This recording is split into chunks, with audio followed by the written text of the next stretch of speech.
to this application. The board reviews against the criteria in the ordinance and makes decisions based on whether the project meets these requirements, not on our opinions or desires.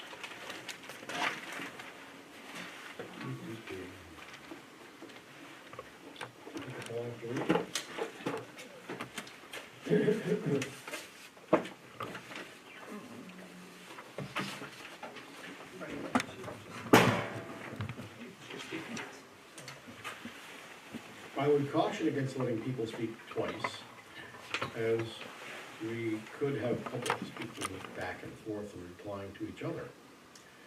It is a chance for them to speak to you, to me, but the board, and not to each other, and not to dialogue with the applicant.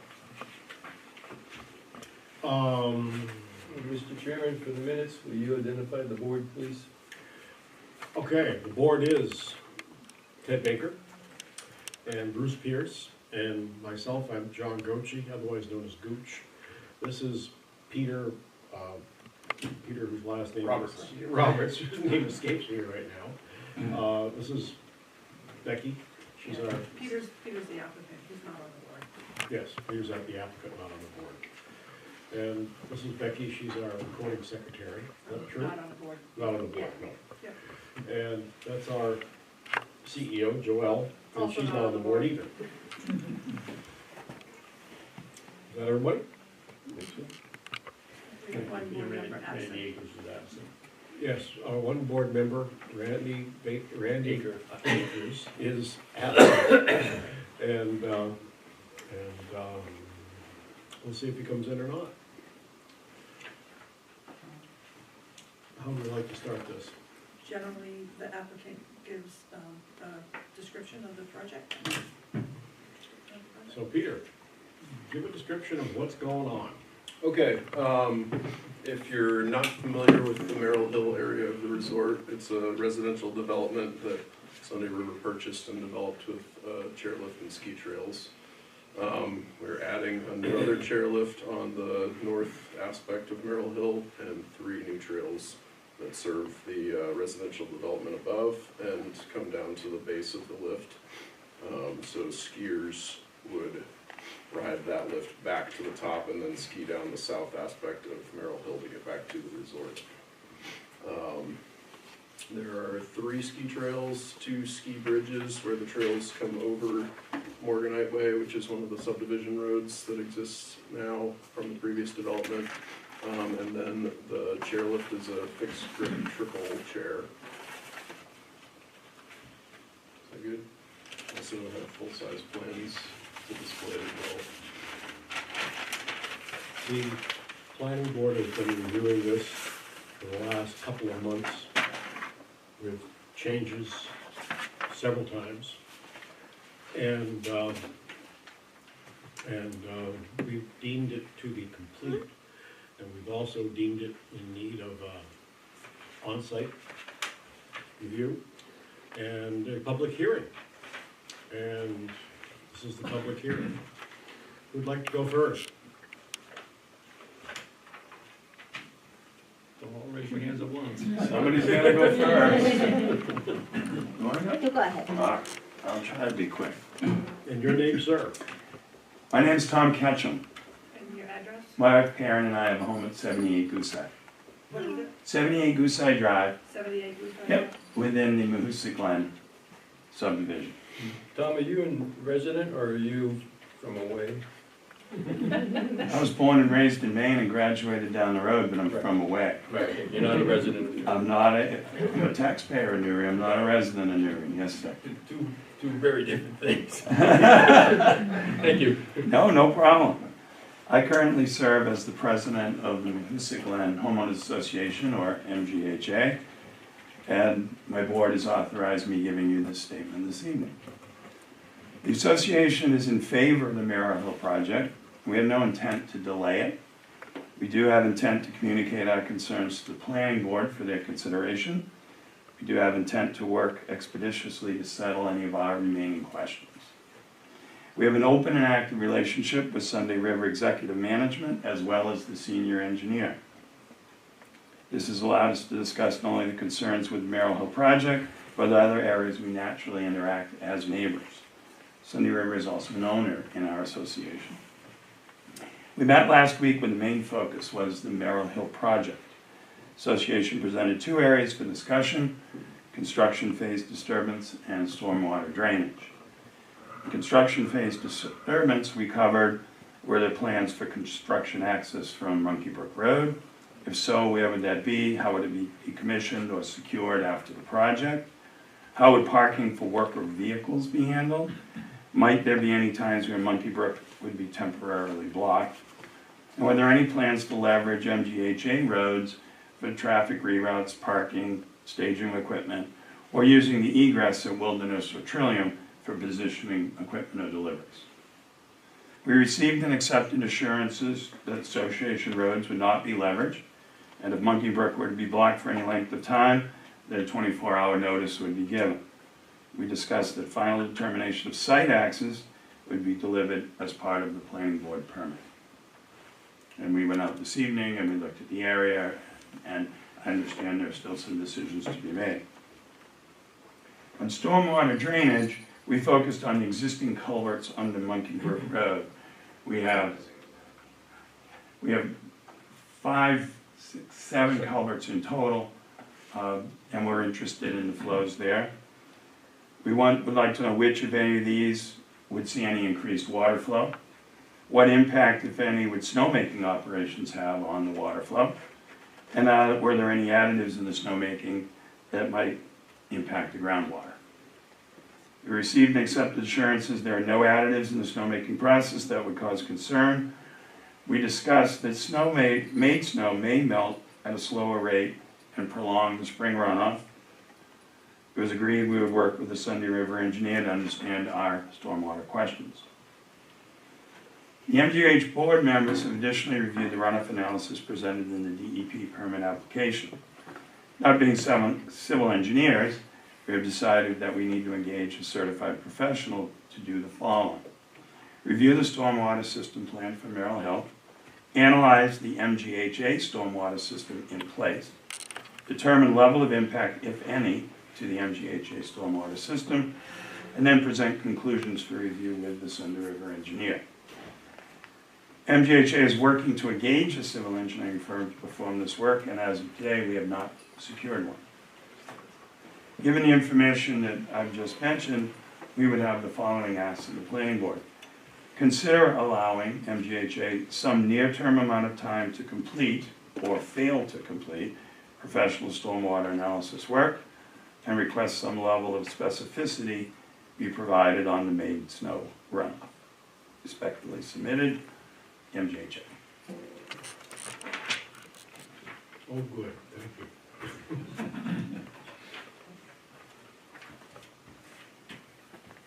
Thoughts, Peter? Just that I've spoken with Tom and tried to be as transparent as I can, and will continue to do so.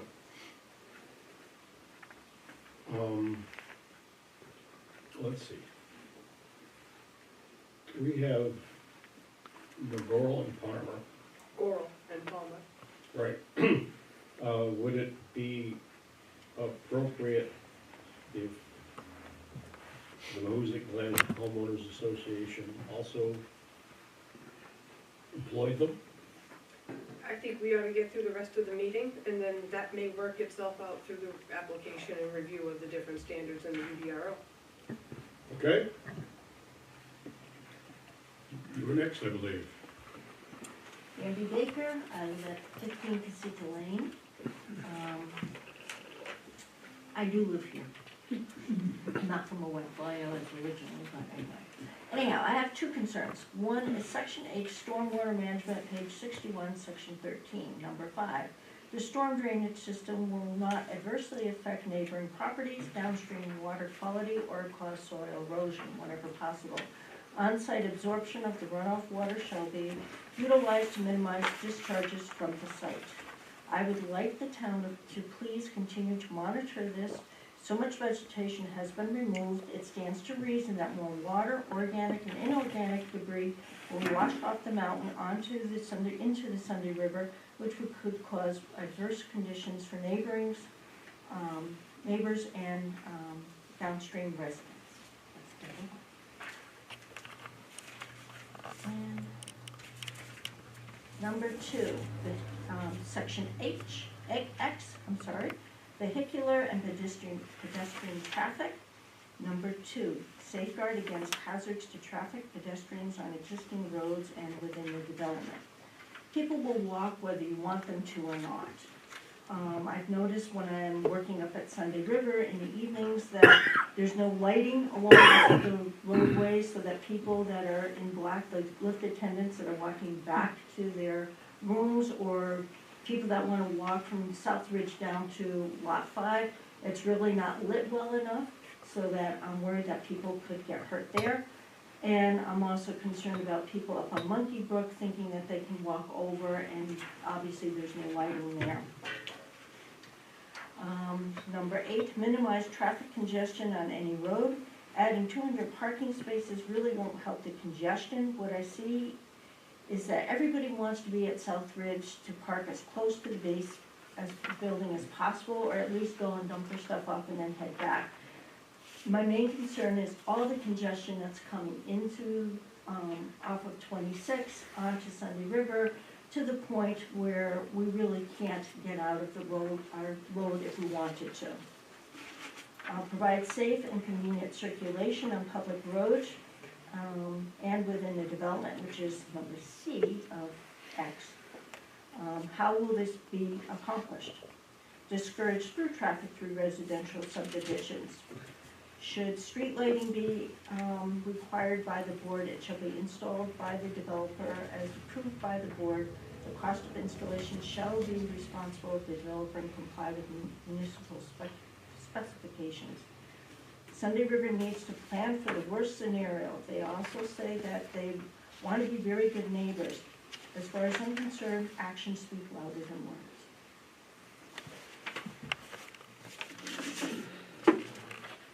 Mr. Chairman, for the record, Mrs. Baker and myself live under the same roof. We are spiritually and legally bound to each other. However, I attest that I have not discussed the application with her in the course of the last 4 weeks. Okay. You won't even discuss it with me as a neighbor. You're not supposed to. That's right.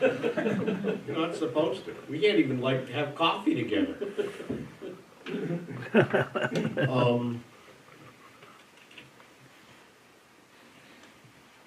We have discussed doing a traffic study.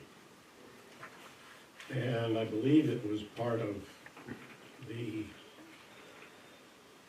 conditions of approval for the Barker Mountain chairlift replacement. Yeah, it wasn't just discussed, it was put in writing. It was put in writing, yes. So, in the coming winter, not the one that started tonight, there are to be traffic studies, especially on the busy weekends, to see what is really going on and see what we can do about improving the situation. Thoughts, gentlemen? This is I think the process point, has a been point of started. order. This is just a public hearing. We're not discussing anything yet as a board. Okay, Thank you. okay. I just want to know if they had any thoughts. Okay. Anyone else? Yes, I ma'am. can follow that because this is in reference to traffic also. My name is Jill Kennedy. I live at 1030 Sunday River Road. I wrote a letter to the board back in March, and I've learned a few things since then, so I just want to add some more comments to following up on that. In one of these planning board meetings, just sitting right here, the sentence was said that this new project would not impact traffic. I have some questions about that. And actually, this is from our town UDRO. That states section X, number B, the development is required to minimize traffic congestion on any road. That ship has sailed. I mean, this traffic congestion, for me to leave my home on a Saturday or weekend or holiday is virtually impossible. I sit at that Sunday River Skiway intersection for who knows how long. And it doesn't take very long. If there's even 4 or 5 cars in that line, 5 or 6 minutes per car adds up. So it's very difficult to get out of there. So I want that to be considered. The second one is UDRO Section 8, letter C, which is on page 66, that says the development applicant provide a safe and convenient circulation on public roads. Often when leaving, and this is even on midweek days, especially if it's news, I have to make a right-hand turn to go left. I go up the road, make a U-turn, possibly in Red Farm Village or wherever I can get across, to go back out to the road. So to me, that's the very definition of inconvenient. So I want that to go on record as well. My second point was UDRO Section 5, which is under the criteria of approval section, letter C. I won't read that one. The proposed development will not cause unreasonable highway or public road congestion or unsafe conditions. The congestion is already unreasonable. I think going forward, as the development goes west, that the intersection of the Skiway and Sunday River Road has got to be addressed first before any major development goes on. I'm not opposed to the project at all. I see 70 days a year, but I also would like to be able to leave my home when I need to, or to know that rescue vehicles can come into my road. I have a bit of disagreement with the 10 days per year, that this is an impact, because I think it's more than that. I think the way our jobs have changed over the years, there's a lot more people skiing midweek, and it can be just as bad on a midweek day to get out of that intersection as on the weekend. So actually, basically that's it. I just want the planning board to consider my community's safety in making your decision, and to keep our neighborhoods in mind when you do that. Thanks.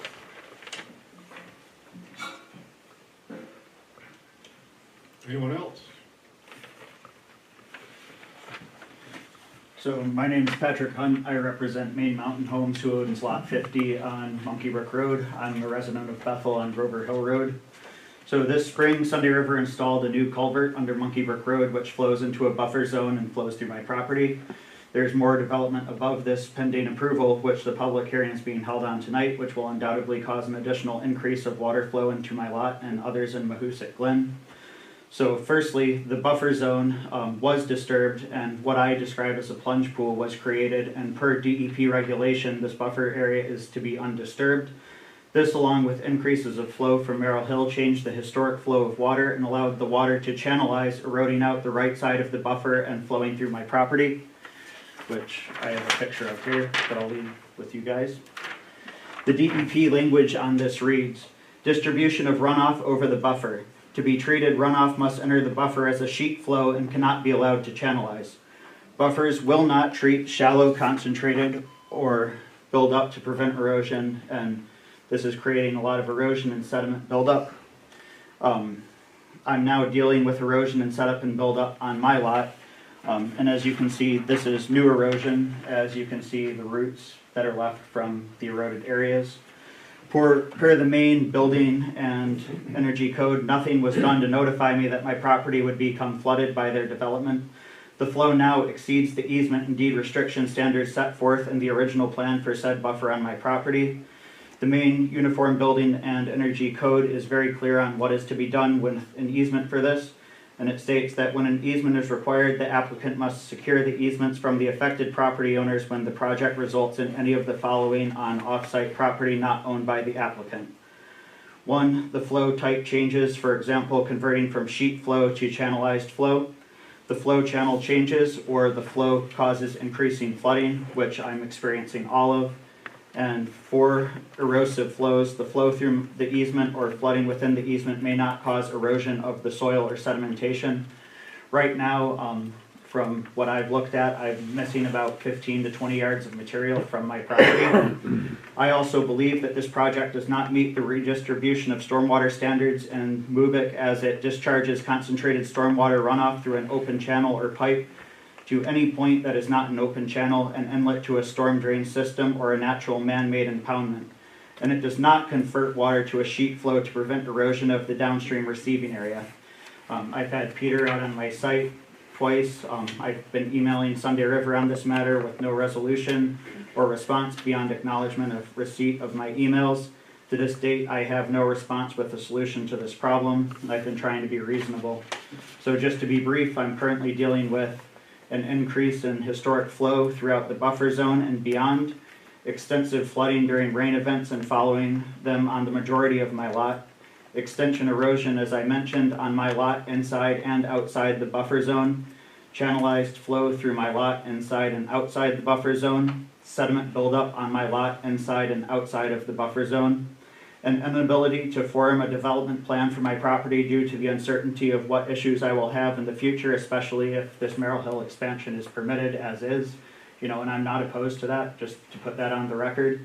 I do think that it's important to be able to have this mountain expand, to grow the local economy. And as of now, given the margins calculated by my real estate agent and I and historic timeframes to complete similar sized house projects, I'm losing on average between $2,087 to $2,777 a day.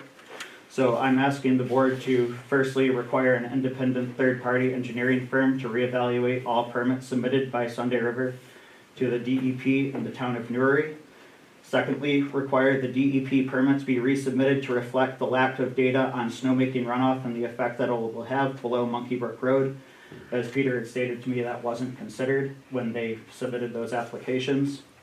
Thirdly, set conditions of approval on the project contingent on restoration and remediation of my lot and other affected lots. I request that Sunday River Skiway be held responsible for the restoration and remediation of my land to its pre-development condition, including the implementation of erosion control measures for the restoration of the deeded buffer zone of runoff. I ask the board ensure that no lot having water flow higher than DEP approval for the drainage system existing through Mahoosic Glen.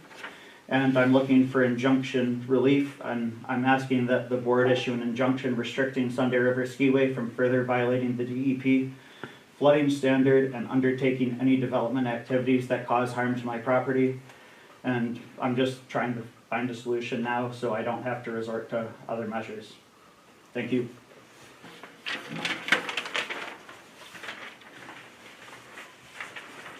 You guys.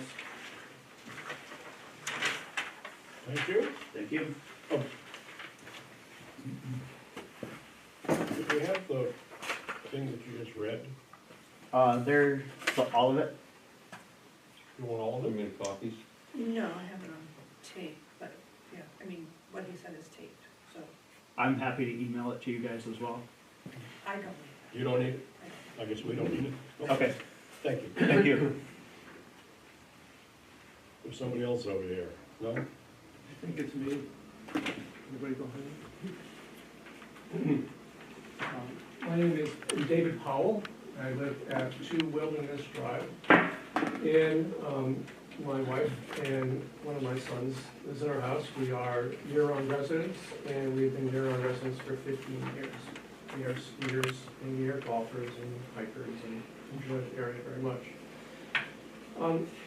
I submitted through Joelle on Monday a letter to you. So this is a copy of that letter? I They, think that they, was, they don't have it. I think we've got it. Yeah, but just for the record, Oh, this you one? have it with all the photos and everything. Yeah. Great, thank you. So there's no way I can reread that letter in 5 minutes. I didn't know I had 5 minutes. But what I'd like to do is use this moment to say a few things and also be able to just review some videos. Because really our lives and our home and our, our property is kind of like the poster child of what has kind of gone wrong at Merrill Hill. And there's been an effort to work things out, amiable, and he's come to my property several times, and I think he takes things seriously, and I really, really appreciate that. But the problem is, no particular action has been taken to resolve it, and there's a lot of damage that's happened to our property. So, can I ask you a quick question? Mm-hmm. If you go to view right now, Hang on, I have to get out of this. okay, yeah. Hopefully it does not 5 It does, it does. So you wanna go to view? Well. I'd rather not, this isn't, not all of this pertains to you. Okay, well then we'll just have to go through it in not a particularly good order, but let's just go ahead. You have 12 videos there. I don't have 12, no, because you didn't send 12. I did. But I can start my laptop and, Well, first, I guess the board needs to know, none of these videos that you sent me, only one of them had any identifying mark to let us know where it was. The rest of them is just walking through woods and lawns. well, I have them all marked. So, what would you like to do, Mr. Chairman? What do you wanna do? It would help to be These are able the to same see some of videos these as the videos. photos. Yeah.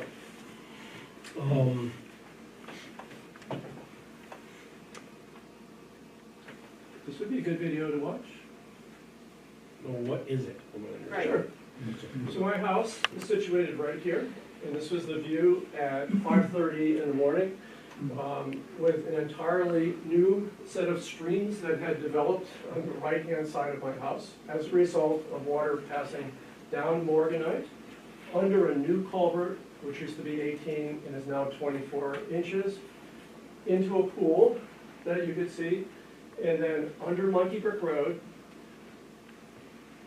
and you'll see more videos in a moment, through part of my yard, under my driveway, and then this is kind of a blowout that happens at the end of the culvert that dumps onto our property. It's also dumped on the property next to this, which is called Lot 15.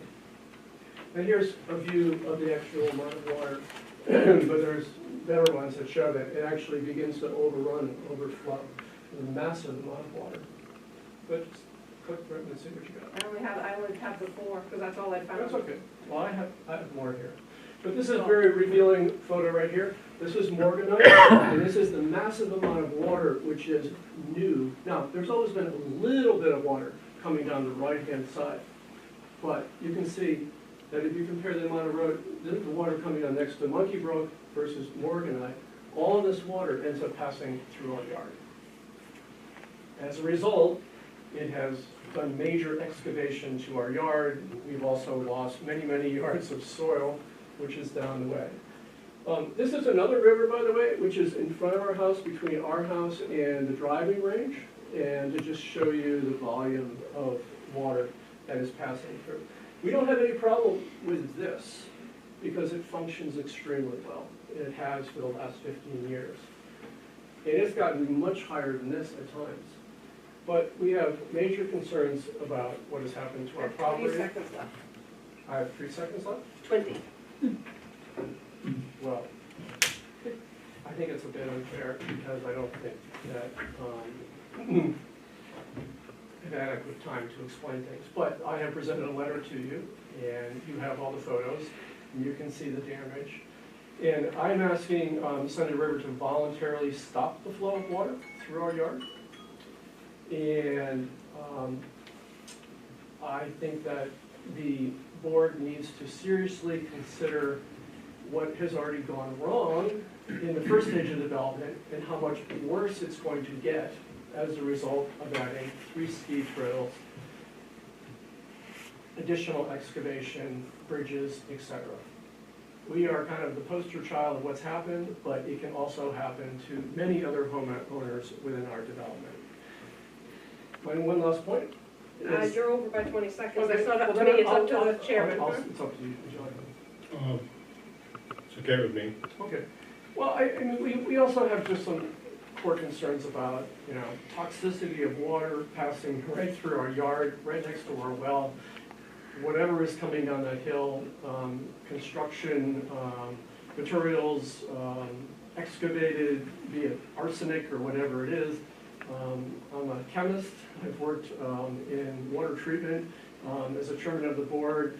I know a fair amount of these things, and I think they're all very legitimate concerns. I think that I need to work out my own issues with Sunday River about the damage to my house, but I would like Sunday River to stop the flow of water because it does not need to pass through our property. It can actually pass right down Monkey Brook Road to the next culvert and come across, which is highly functional, 24 inches in diameter, plastic, and it would solve my particular problem. I think that's a summary of what I'd like to share. Thank you, sir. Thank you. Anyone else? Bruce? Bruce Pierce, resident, 1014 Sunday River Road, Newry, Maine, year-round resident. I guess my concern is that, you know, as Peter and Jill, Ted and Bambi and myself, you know, we're all neighbors, and we all live on the Sunday River, and we're all downhill of Merrill Hill. And I guess my concern is, it probably is gonna go, it's gotta go beyond what it is, that, you know, we're seeing, you know, these 100-year weather events happening every 5 years now almost, you know, and these events are occurring. And we had, on our property, it was, you know, a lot of water damage that came through on our 3 properties. And my concern is that for storm water coming off of development that is going to, and it's going to be the expansion of the development, is there foresight, you know, to look in the future, saying like, wow, so yeah, we've got a 14, you know, we've got a 24-inch culvert. So do we need to put a 36-inch? Do we need to, you know, to look down the road a little bit and look for mitigation? How can we, you know, help mitigate the future? You know, instead of saying like, well, we're going to build it to present standards. You know, whereas, you know, if these events keep happening the way that they're happening, and we see it all over the country, you know, is it going to be something that we're going to have to adapt to somehow, and the rules are going to have to change somewhere? You know, is that something that, you know, as a development team to look forward to say like, okay, yeah, we need to protect our investment, you know, and take care of our neighbors, and maybe, so you, I guess what do you say, oversize them, you know, or look to the future of, you know, how can we address this situation instead of coming back and saying like, well, gee, when we did it, you know, it was what the standard was. So, just my concern is just the weather events are happening, and they're happening more frequently. It's true. What happens? That's all I got. Anyone else? Can I ask another question, or is my time done? If you would ask again, yes, you can. I have a question for Peter. For the construction, I'm sorry, that needs to go to the chair, and he'll ask Peter. oh, all right, Thank you. whatever the rule. During the construction, will you be using the same Sunday River pit that's past our properties? Again, during the summer of '21, the dump trucks were 5 a.m. till 7 p.m. at night. And my question is, will we be using that same pit during this construction? And is there a way to limit the trucking to maybe 12 hours a day instead of what it was before? And the second part of that is, could we please put some signs up indicating heavy trucking? Because we have so many visitors and guests that use that road for biking and little children walking their dogs, whatever, that are, it's a situation that needs to be addressed, Aside from the 2 accidents. aside from the power outages and the accidents. Well, Peter, are you going to be using the same gravel pit, and how many dump trucks a day? Well, we haven't finalized the decision about sourcing fill. I guess I'd like to acknowledge the fall of 2021, we got behind schedule and had to hustle really hard. And that was a bad situation for both you and me. And it was not something that I would ever intend to do again. But we're committed to town ordinances and the state laws. And we're committed to making sure that we're in line with whatever we get from the code enforcement officer.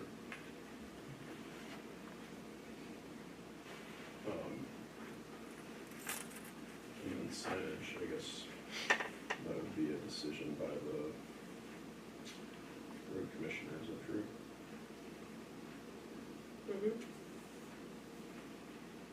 That is true, for the record. That would come from the road commissioners, which are the selectmen.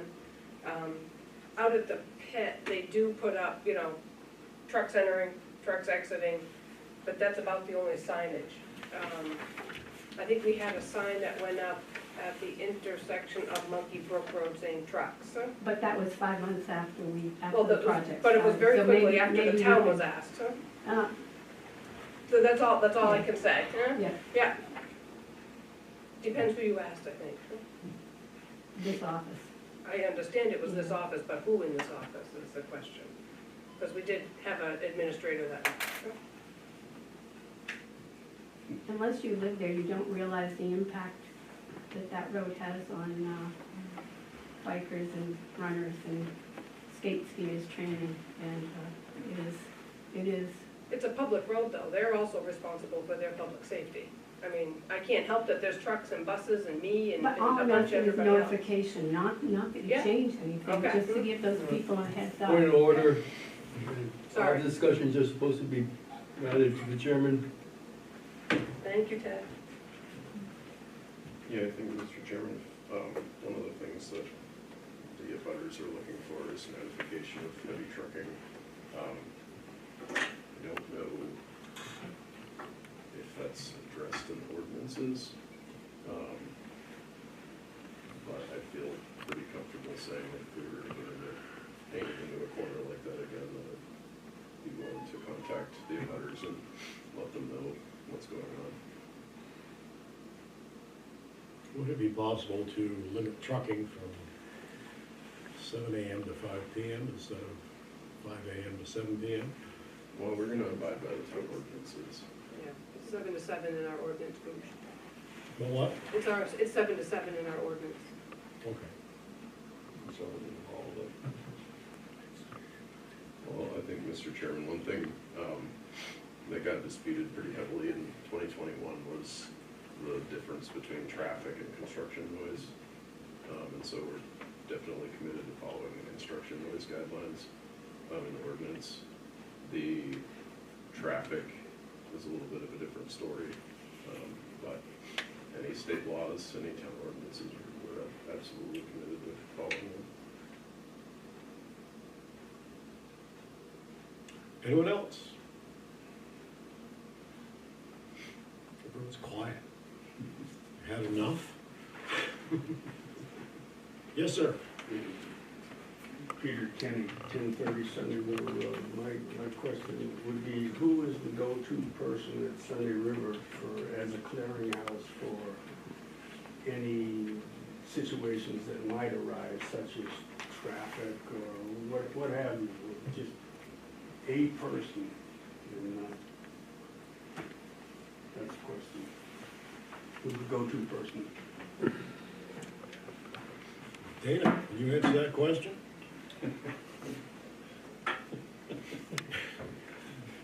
Want to pass out your cell phone number? You have it, Bruce. Public safety at Sunday River for any situations is where, Peter, you have sent people when there are situations that either we or our vendors have created that appear to be or are. Public safety would be a good place to start with that, and then they can route that to the appropriate people. I think, right, yes, I think that's the place to go. There are different people in the resorts that deal with different things. We have 300 full-time year-round folks, and then in the winter we have a lot of team members. But if there is a situation that is unsafe, public safety would be where to address that situation too. And we can get the number for the record. I don't know it off the top of my head. 824-5054. Thank you. 824 what? 8245054. Thank you. Yes, sir. Okay, aside from public safety, such things as noises or truckers, engine braking, or this, that, or the next thing, construction noises, I don't know. I'm not talking about public safety per se, I'm talking about issues in general. What?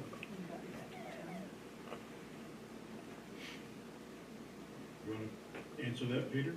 Well, I assigned the abutter notice, and my first, contact information's on the abutter notice. So anything related to the application, everyone who received an abutter notice has my information, they can contact me with. We're not butters, but we're impacted.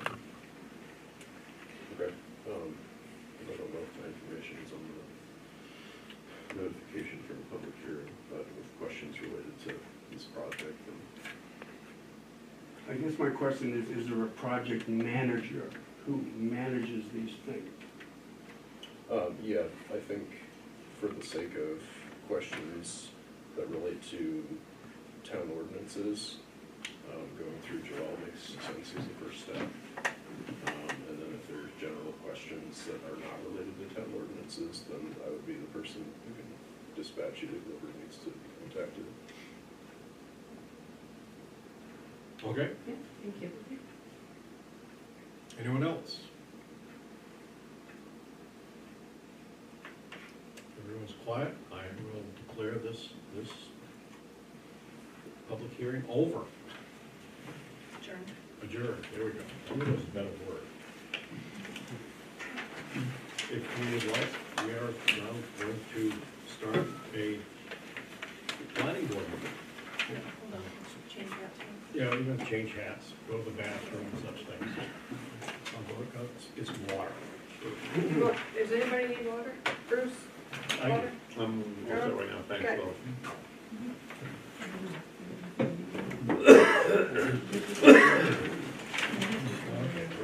I'm gonna put water back here in case anybody wants some water.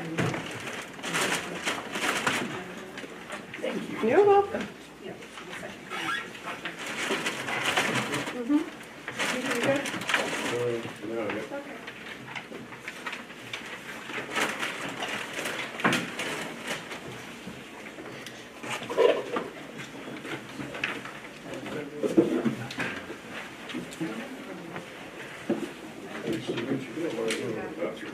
Do your changeover. Yeah, go right ahead. Okay. You didn't want to. No, they're locked up in the money cabinet. You're not too bad, you just. No, don't take those. I'm not, I'm just this one. Oh, okay, so it's this The one. minutes, no, minutes are fine. I It's can't. the, find the facts. Oh. Ready?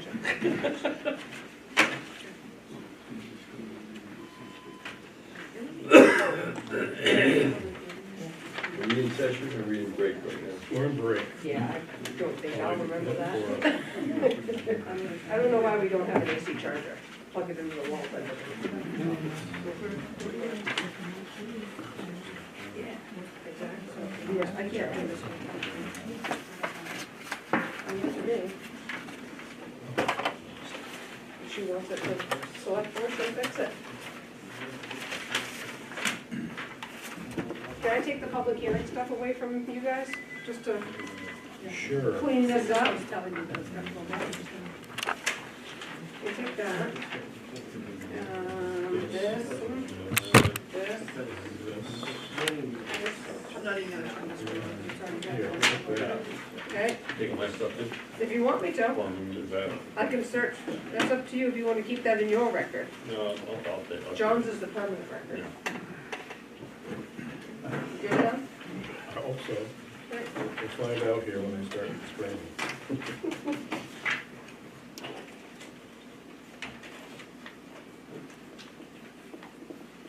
You ready, gentlemen? Ready to go?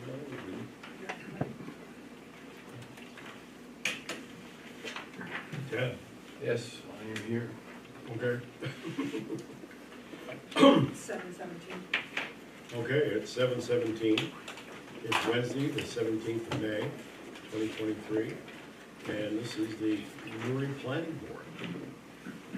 First on the agenda is attendance and determination of quorum. We have 3 members here, Ted, Bruce, and I, and so we have a quorum. Second, Just for the record, Randy Akers is absent. Randy Akers is absent, yes. Review of voting eligibility. We're all 3 here the last meeting, so we're all eligible to vote. Number 3, minutes of prior meeting. Mr. Chairman, I move that we accept the minutes of the last meeting occurred on May 3rd, 2023, as drafted. Second that. Been moved and seconded that we approve the minutes of the meeting of May 3rd, 2023. All those in favor? One, 2, 3. 2. 3. Okay, let's see. Another piece of paper. Number 4. A, continued review of Sunday River Skiway Corp. Map 17, lot 22, A3, R15, lot 13. Mr. Chairman, I'd like to make a motion that we amend the agenda and that we put item B for business first before we continue on with the discussion on the Merrill Hill application. Item B is the finding of facts for the Barker lift replacement. Do we need a motion on this? It's a change to the agenda, sir. I think we do need a motion. I made that motion. I'll second it. All those in favor? 1, 2. 3. Okay, we are tabling A temporarily, and we're going to B, findings of fact for Barker Mountain Express replacement ski lift or Doppelmayr sixth place lift. This is the final. So that's right. Here it is. It's the second one you emailed out. Okay. Oh, There were 2 corrections made after I sent it out Monday. okay. Ted found 2 corrections I made, so these were sent out this morning. These are the updated printed Those are the updated ones in your packet, yes. Becky, will you remind us of the corrections, please? The page and the section? Yep, on page 4, under, at the board's April 5th meeting, the second motion, where is section 10, you see that, application procedure? So, for the vote, even though the prior sentence said Ted Baker and Bruce Pierce voted in opposition, Randy Akers abstained, the one I sent out Monday incorrectly said the vote 2 in favor, motion passed, and this is correctly saying vote is 2 in opposition, motion failed.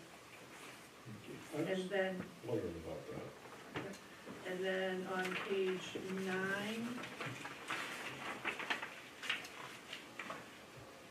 under conformity with local ordinances and plans,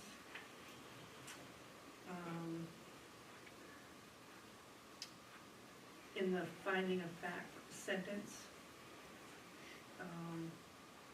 the second line, tabled and considered after the previously tabled criteria, the Monday version said tabled and considered after the previously tabled criteria for resolve. So that D was just, the S was changed to a D. I'll admit that then I got there, I was cross-eyed. Like 13 pages of stuff. Mr. Chairman, I move that we accept the findings of fact and rules of law and conclusions of law for application number 23-276. Barker Mountain Express chairlift replacement upgrade with the corrections as noted and as currently presented to us. I'll second that motion. It's been moved and seconded that we approve the findings of facts for application number 23-276. Barker Mountain Express chairlift replacement upgrade. All those in favor? 1, 2, 3. I got it. Okay. And you have the same person. Today's the second.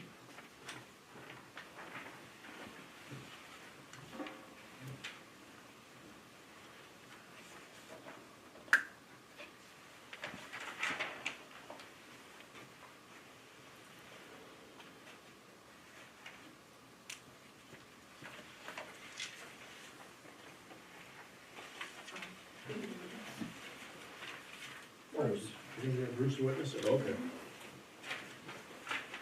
Here, 2 lines, Bruce.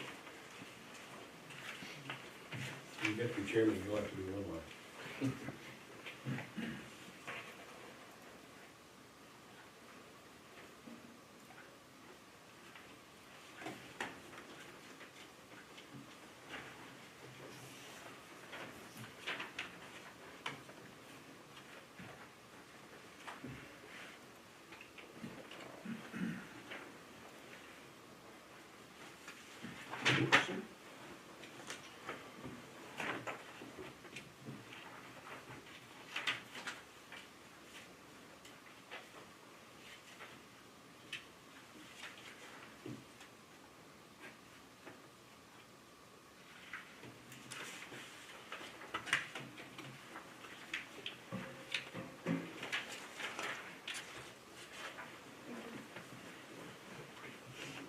Okay, back to business.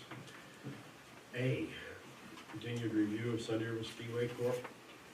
Map 17, lot 2A3 and R13, lot 13. Mr. Chairman, as a point of order, at the just adjourned public hearing, a member of the board spoke at the public hearing with potential bias towards this application. I therefore have to make the motion that the vice chair be recused from reviewing this application. Oh my, you're gonna leave it all on 2 of us? Just ask the question. We're younger than you. You can't do this to us.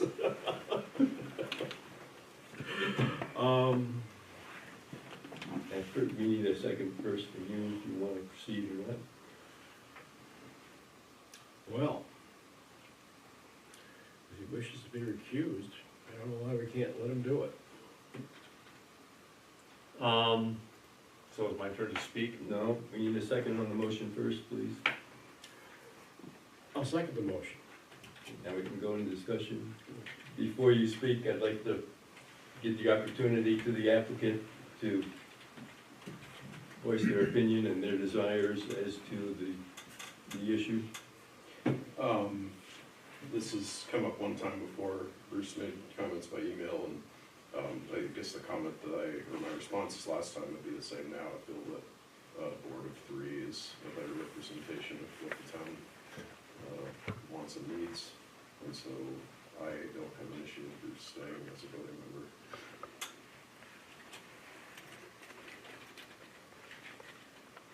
Do I get to speak now? Mr. Chairman, Yes, sir. just for the record, it was not my intention to, I don't have any bias over anything, it was just it was a question to ask, you know, of future thoughts, and that's all it was. It wasn't a bias, to me it wasn't a biased opinion, but that can be read differently. So You're not asking to be recused too. No, I'm not, yeah, no, I'm good, I don't want to be recused. So Ted would sit there quietly. If you think I should There's be. there's a motion that needs to be, Well, we're still discussing it. oh, okay. Yes, yes, we haven't Okay. gone anywhere yet.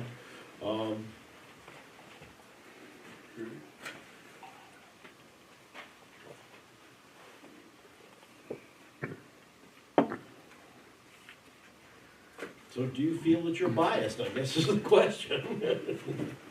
No, I do not. I feel like I said, my intent was just to ask a question about the thoughts of weather patterns and changing things and stuff like that. You know, that's all that was. I tend to agree with thoughts about weather changing. You know, it was not an intention to say like, well, you know, you need to do this or make it any form of criteria or approval or whatever, whoever, it's just a question. Well, I grew up right here, went to school right in this building 50 years ago, 60 years ago. God, that's a long time ago. And back then, it didn't rain in the wintertime. It does now. So things are changing.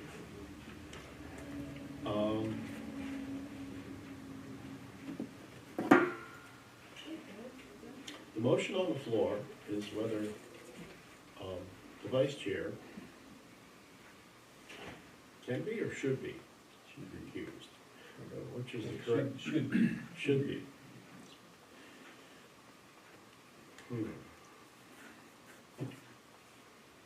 Thoughts? I already said my thoughts. You know, if you feel that I should be recused, then Well, if you I both will- get recused, we don't have a quorum. Yes, we do. Yes, we do. You have two. I'm it. No. No. no, you got I'm not- Ted. I'm He's not. Two. I'm not recused. You're not. No, Oh, that was already handled in the last meeting, oh, and the board found that I was unbiased. so you're trying to get him recused? No, I'm not trying to get, I'm just bringing a point that there were comments made by a member of the board at a public hearing, and therefore, the board needs to, unfortunately, discuss the matter and decide on how to proceed. So Well- you either vote in favor or oppose. Correct. So at the last meeting, the issue was your being an abutter. Being in a butter, correct. And we determined that seeing you're an abutter, but it's across the river and up the hill, it wasn't an issue. And this time, you made a comment during a public hearing. You did, didn't, I did not, I could No, not, he didn't say anything. except for a point of order on the code enforcement officer. oh, okay.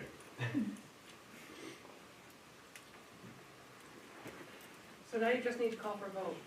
Yes, I know, I'm trying to figure out how to do that.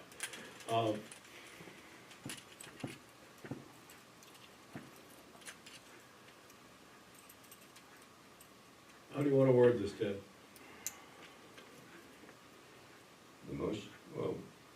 The motion that was made was that the vice chair of the board had made a comment at the public hearing that could be taken as being biased, and therefore, the motion was for, that he should be recused.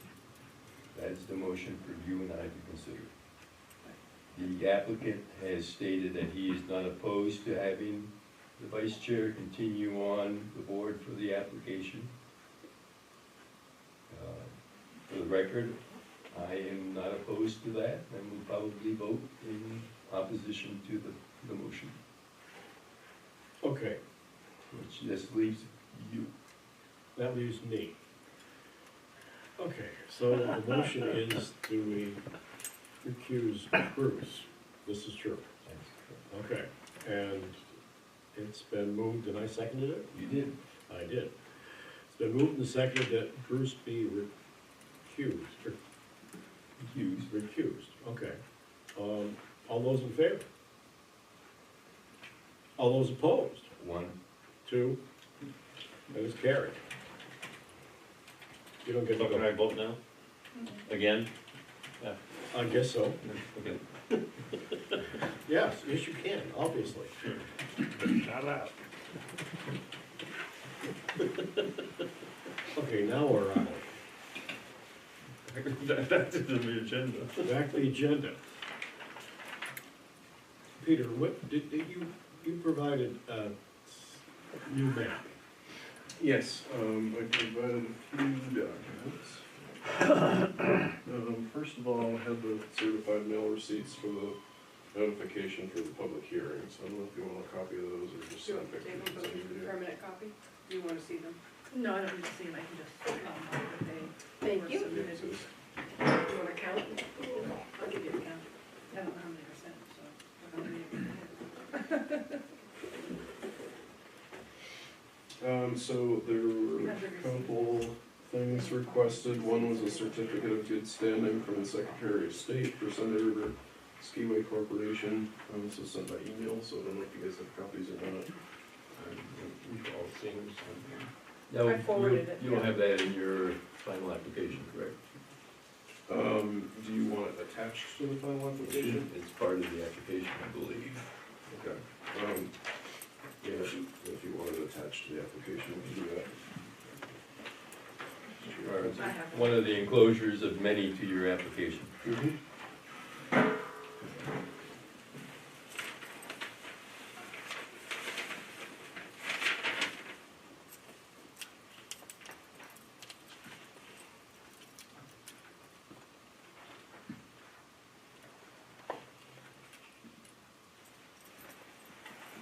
Okay, next, there was a drawing revision requested, so I've got some 11 by 17 copies of that, and I also have full-size stamped copies on each sheet. And these are also sent by email. Thank you. This is one of the buildings shown on Yep. it. I've got it. Okay. So there was a point brought up that the application states that all existing buildings within a certain radius of the project needed to be shown, and so Mr. Powell's house had not been shown on the house, or on the site plan, so we added that.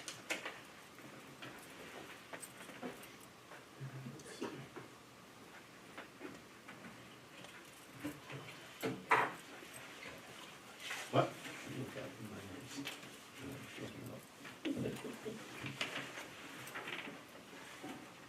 Bruce, turn it the other way. That's monkey road right there. That's it down here. The top of the list, right there.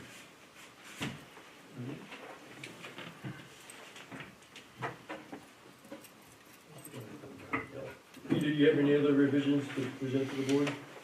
No.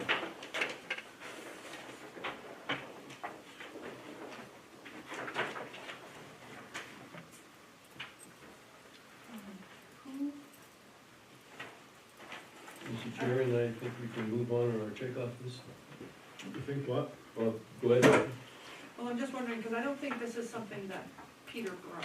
Nope, I that was think- what Loretta gave to me. Right, we mailed it, but I just think for the record that we should state that, the town's received.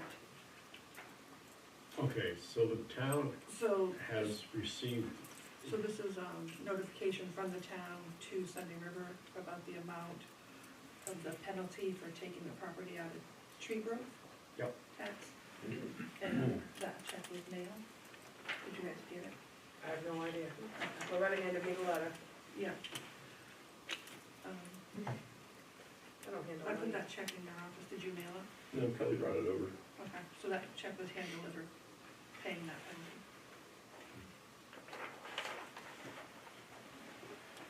May I ask a question on that letter? Just out of curiosity, how many acres were taken out? All of them. 200 and something acres. Yeah, that was, no, I was curious. Just the lot 2A or whatever it's called on the,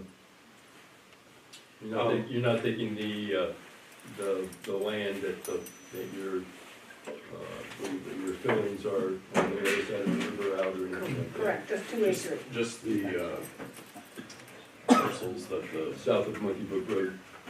yes, just the parcels that the project is in. So,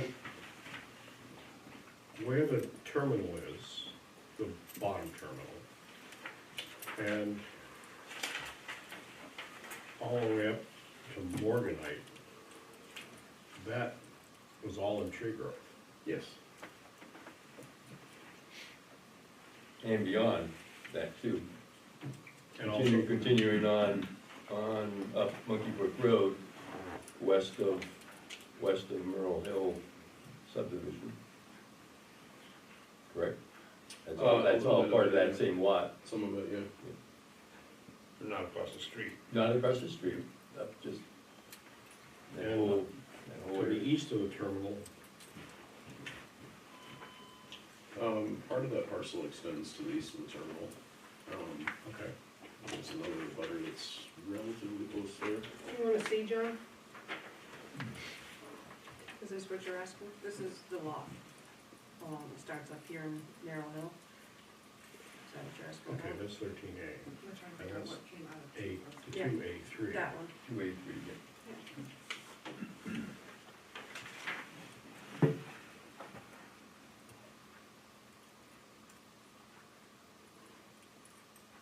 What's that? That's the road, That's that road. much more than Oh, okay.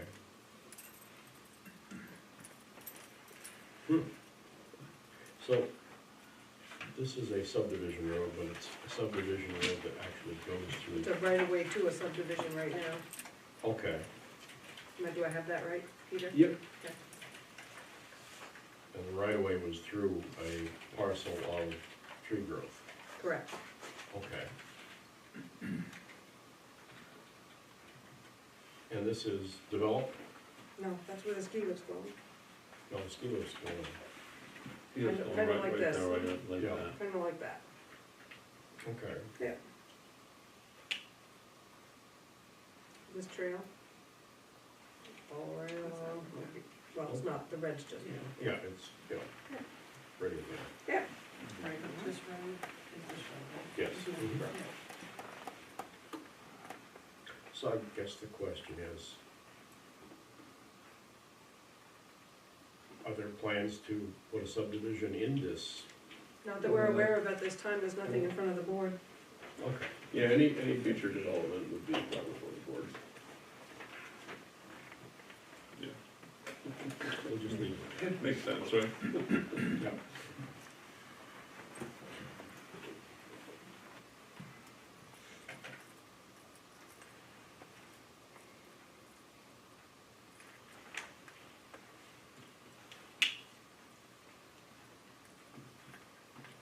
Mr. Chairman, may we move along with the checkoff sheet for this application, please?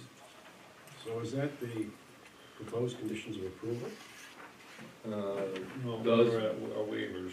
No, they're talking about your little Oh, that tracker one. sheet. Yeah, we tabled it at waivers requested. Okay. That's probably in your pile back there. It's probably in my pile back there, but You can borrow I'll mine. just read his. Peter, any waivers requested? Yeah, there was one waiver requested to basically disjoin the DEP approval from having to come before the town approval. The waiver would make it so that we submit the DEP approval to the town, When it gets here. whenever it gets here.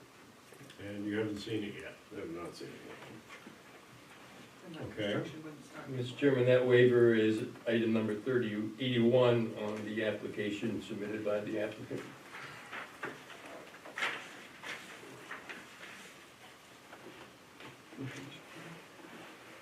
Page 7 of 8.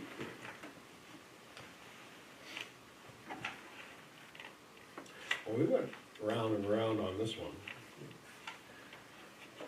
Mr. Chairman, I'll make the motion that the board accept the waiver, the conditional approval be granted by the town with, that requires let me rephrase this.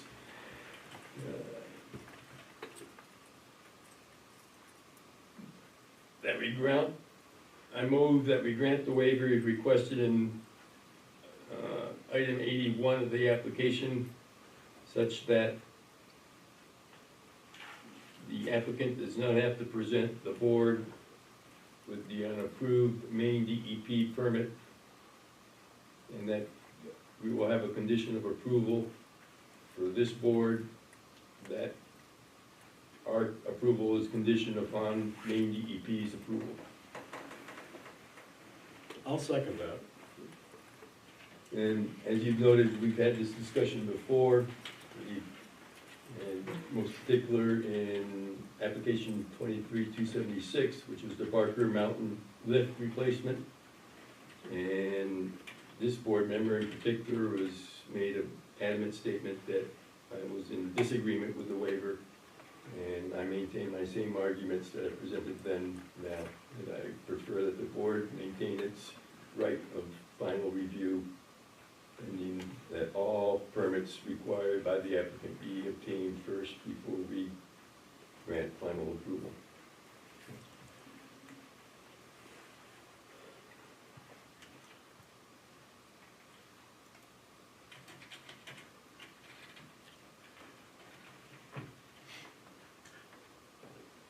This has been in the UDRO since the beginning. And it was never enforced, or was not enforced very well. And I agree that we should have the DEP permit approval in our hot little fist before we approve our application.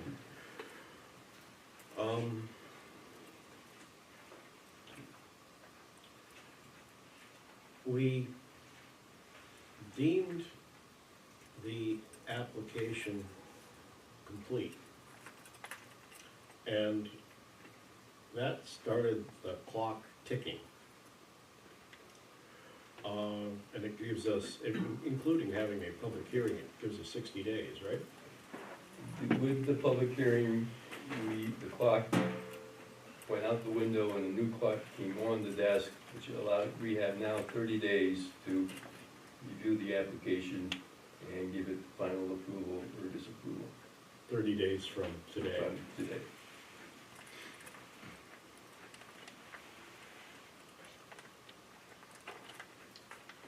Would you like to go through the rest of the approval process and table this one? I'm conducive to that. If that's the desire, I will withdraw my motion. I feel comfortable doing that too.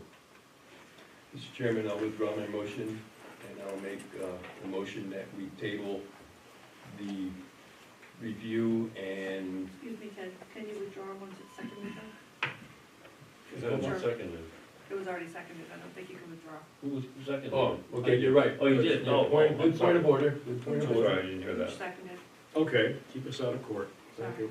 No, thank you.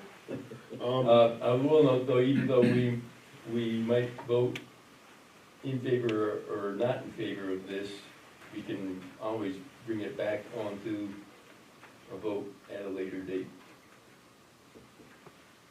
to grant the waiver or not grant the waiver.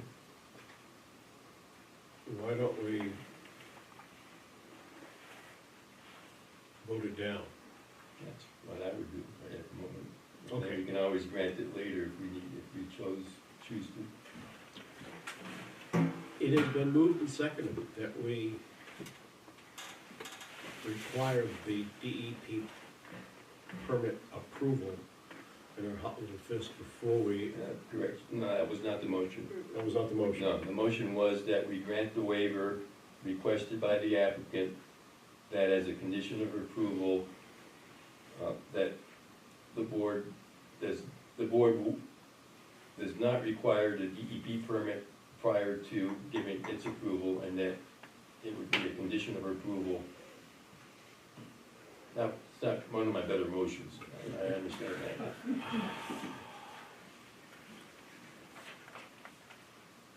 that. The applicant is requesting a waiver that all permits required by state and federal entities be issued prior to us giving approval.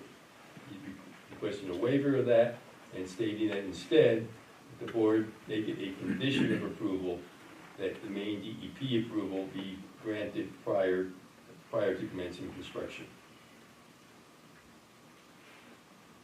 Okay. That was the motion.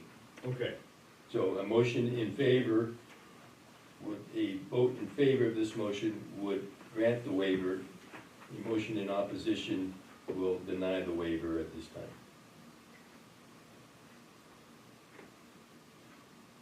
Or a vote in opposition. Vote in opposition to. all those in favor? All those opposed? 1. 2. 3. Okay.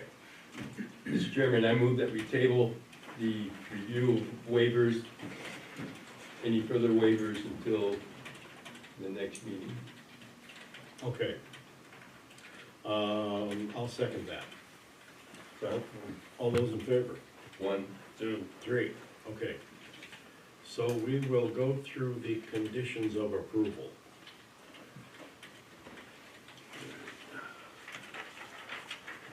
Is that where we are?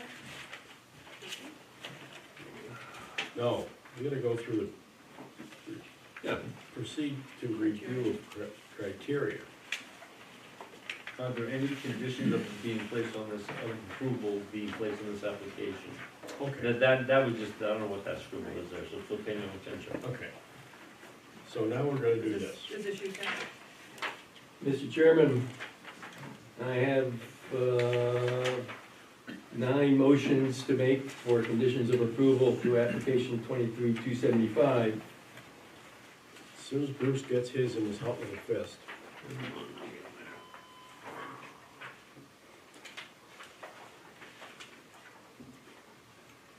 Oh, right there. Oh, okay, sorry. I was looking at. Mr. Chairman, I make a motion to include the following as a condition of approval. Applicant will ensure proper concrete washout procedures are followed as per Maine erosion and sediment control best management practices. Manual for designers and engineers, section A6, and Maine DEP chapter 500 housekeeping standards. I'll second that. This is a standard condition of approval that we have been requiring in the last several applications. Yep. Yep, I'll second that. All those in favor? 1, 2. 3. Mr. Chairman, a motion to include the following as a condition of approval. Applicant will provide the inspecting official proof that excavation contractors are certified in erosion and sediment control by Maine DEP as per the Unified Development Review Ordinance for the town of Newry, also known as the UDRO, section 13.G.1. I'll second that. It's been moved and seconded that the applicant will provide inspecting official proof that the excavation contractors are certified in erosion and sediment control. All those in favor? 1, 2. 3. Mr. Chairman, can I get a chance to comment on these two?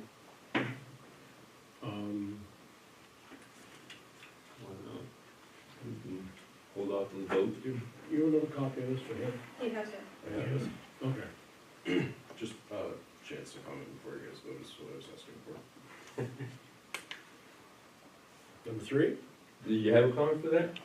I was trying to look up the ordinance, is that a requirement by the town ordinance? Yes, it is section 13G1. Okay.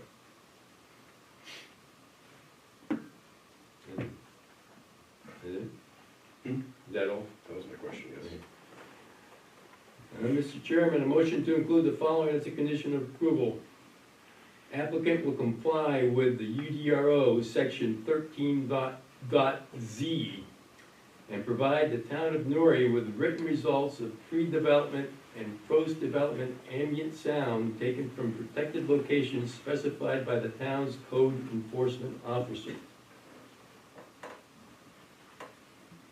Before we discuss the second, before we proceed, please. I'll second. Yep. Been moved and seconded then.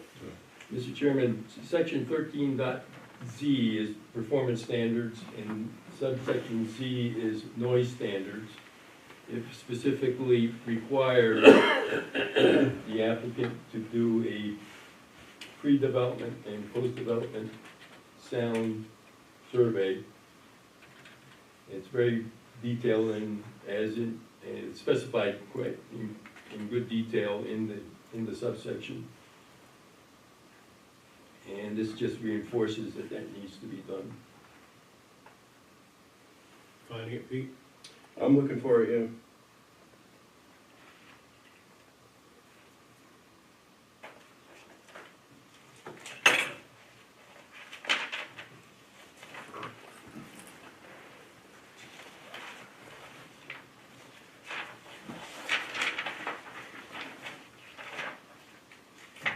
Rather expensive.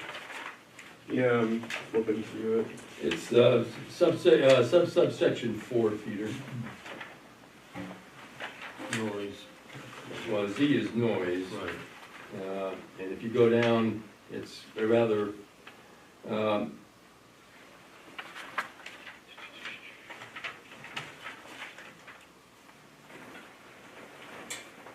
Sound and construction and maintenance of facility. well, actually, it's subsection, it's C, measurement of ambient sound, pre-development ambient sound, and then it talks about post-facility ambient sound.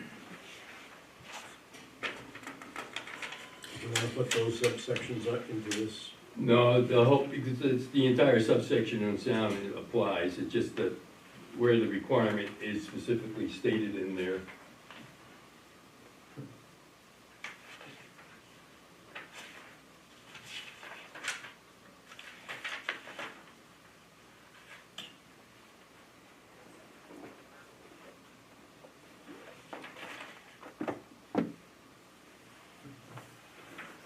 Maybe decibel readings and all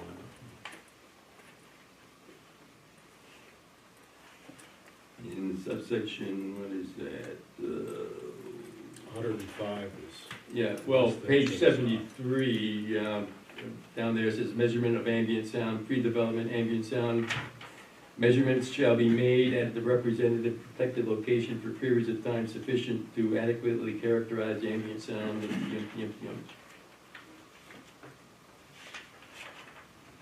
I don't foresee any difficulty with this, but it needs to be done. The ordinance requires it to be done.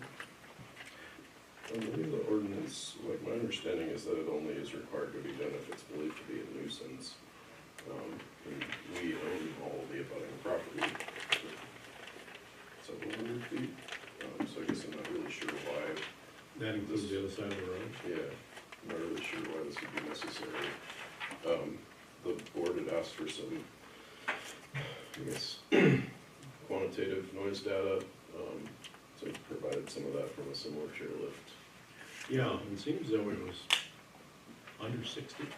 Yeah, definitely under any of the limits set by the ordinance, and so I guess with us owning the surrounding property for several hundred feet, I'm not sure why this would need to be done unless there was a belief by the butter that they're going to be negatively impacted.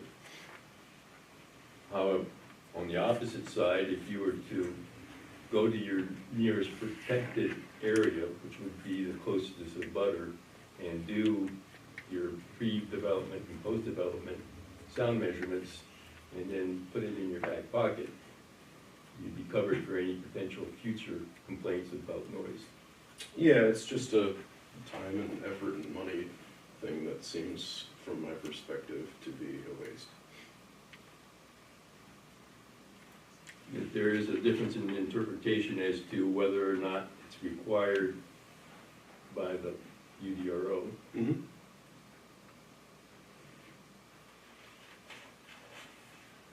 Yeah, and my interpretation is that it's not required for approval, it's just required, there's a procedure that's outlined if if a dispute ever arose over noise that became a nuisance to a butter. So you're stating that this performance standard is not review standard for your application. Well, that's my understanding of it, we're discussing it.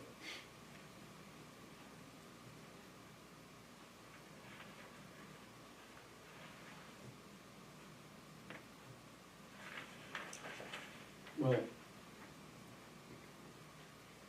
the data that he provided for the last application showed that the noise level was in the fifties, which is pretty quiet.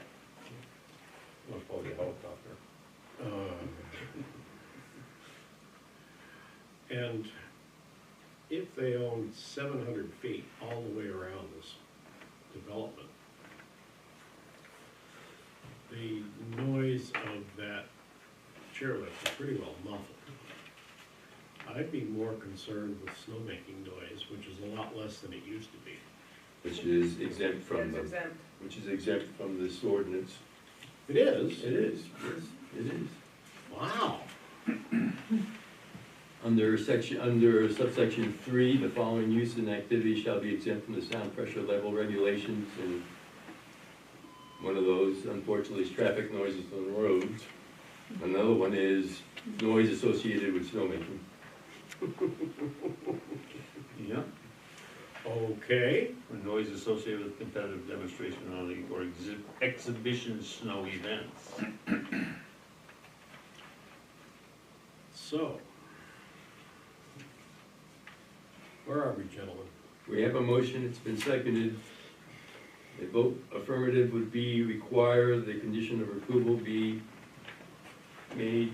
A vote in opposition would not require it to be a condition of approval. So the question then is whether or not the UDRO requires a measurement in all applications, or just, as the applicant is stating, whether it's an enforcement action after a complaint's received, and therefore it's not a matter for the planning board, but a matter for the code enforcement officer. And could this in fact be considered a waiver too, if he asked for a waiver on this? All waivers have been tabled to the. All waivers have been tabled, so you could come back and ask for that. I don't think that applies. It's either whether the board feels that this is a enforcement portion of the ordinance, or is this a review, planning board review portion of the ordinance. Which section is it in again? It's in section 13, 13Z. performance standards, Page. subsection Z, it's on page 69. So, 69.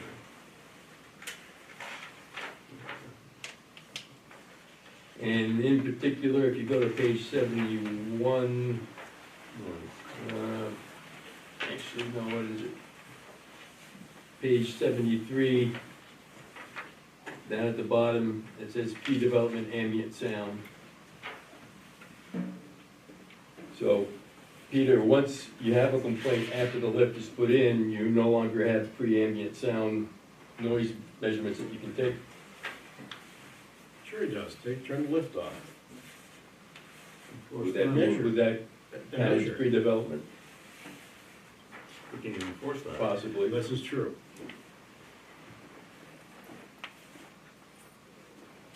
This is true.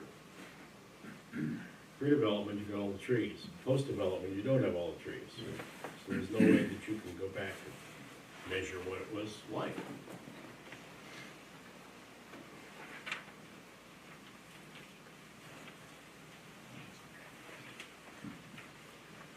Yeah, it seems to be almost. What's the consistent. code enforcement? Whoops, where's the code enforcement officer?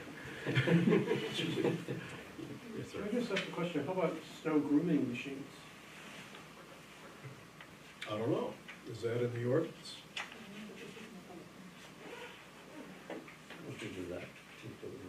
I don't think they're that particularly allowed, at least when I used to operate them like that. No. Well, no, they're not particularly loud. They're a lot better than they used to be. Well, this is muffler noise, right? I think that's a neat point for that. Ted, Yes, sir. is there anything about grooming equipment in there? No. The following uses and activities shall be exempt from the sound pressure level regulations. The noise of safety signals, warning devices, and emergency reassure relief valves and any other emergency activity. B, traffic noises on the road. C, noise associated with snowmaking. D, noise associated with competitive, demonstration, or exhibition snow events. Those are the 4 exemptions from the noise ordinance. Okay, So grooming is subject to.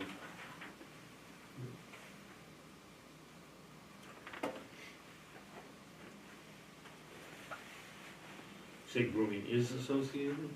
Grooming would be applied, the subsection Z noise applies to grooming activity. And is not exempt. As, And we're looking at section 3 here? yeah, grooming is not included in there. Right. So, grooming is not exempt. Grooming is subject to, Well, these are exempt, oh, yeah, okay, yeah, I'm reading it backwards, yeah, right. okay, gentlemen, we've hammered this around. Yeah. What are we gonna do with it? I believe there's a motion on the floor. there is a motion on the floor. Seconded, you have to vote. Moved and seconded, isn't it? I think I seconded it, did Yeah, You did. Yeah, okay. Just gonna vote. Actually, Bruce did. Okay, number 3. Nope, we need a vote. you need Yes, to- I know. Oh, Yes, that's what I'm trying to do. The motion on the floor is the applicant will comply with the UDRO section 13Z. All those in favor? 1. All those against? 1, 2. Oh, actually, it's 2 and 3. oh, 2.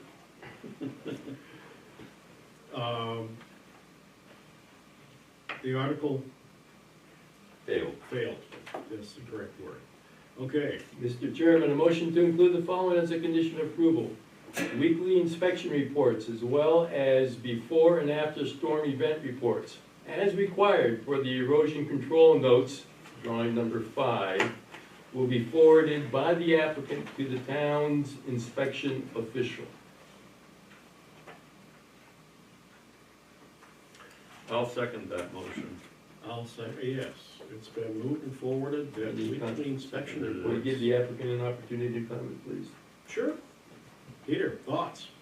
Yeah, we discussed this with the last application too, and I see the intent here, but I don't see it in the ordinance. Don't see the what? I see the intent of the condition of approval, but I don't see anything in the ordinance that supports it. Oh, I've not ever held back inspection reports from Joelle when she's asked for them, but So this one wouldn't be our hardship then? I'm opposed to having it as a condition of approval. I think we went around and on this one, in the last one, and determined that we'd like to have it, but there's nothing in the ordinance to stand on. Well, other than that the planning board made under section 3, subsection F, subparagraph 15, the planning board may, as a term of condition of approval, establish any reasonable requirement to ensure that the applicant has made adequate provisions for the control of, that's for noise, excuse me. Any other term of condition or approval necessary to fulfill the purpose of this ordinance. Ooh. So, my point is that under the UDRO section 3, subsection F, conditions of approval, we have that this condition of approval is There's something to stand on. something to stand on. And I have to say, like I say, you know, with weather conditions and things that are happening, I think it would give us an idea of what's going on for, you know, you gotta keep pretty good weather records up there. And, you know, it would give us an idea of, you know, what's happening before and after the storm, what happens after the storm. I mean, instead of us having to say like, well, gee, what happened up there? you know. Also, Mr. Chairman, the board has already approved a inspecting official other than the town code enforcement officer to inspect and represent the town. And this would be information that they should have to review, and that the code enforcement officer would be looking for the inspecting official to review and comment on. This is true.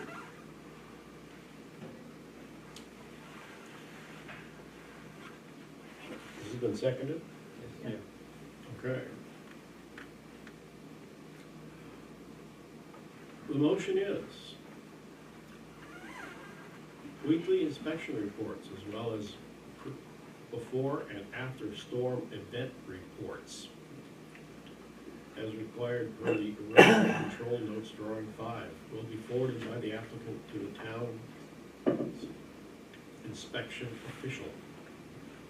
All those in favor? 1, 2, 3. Okay. Mr. Chairman, a motion to include the following as a condition of approval.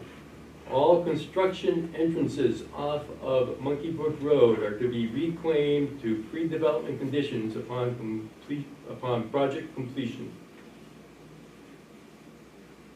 I'll second that. The reason for this condition of approval is that in previous board meetings where we reviewed this application, there was a great concern of abuse of access to the ski trails from Monkey Brook.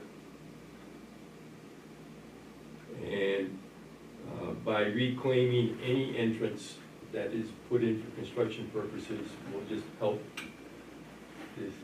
dissuade people from crossing from Monkey Brook Road to the ski trail for access. all right, so I have a question about that one. And as we talked about on that upper section about across the golf course, where that was gonna be an access road up to the old logging road to the landing. And Peter says, so what about, you know, we talked about reclamation.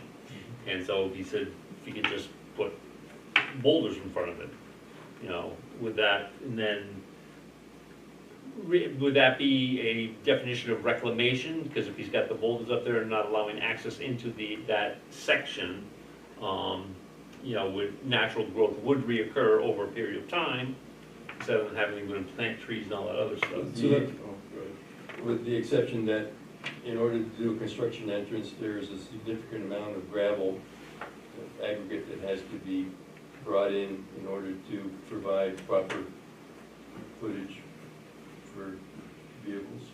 And therefore, that would still be there, and that should be, this would. Despite the fact that it would be blocked off. There would still be a visible entrance. And,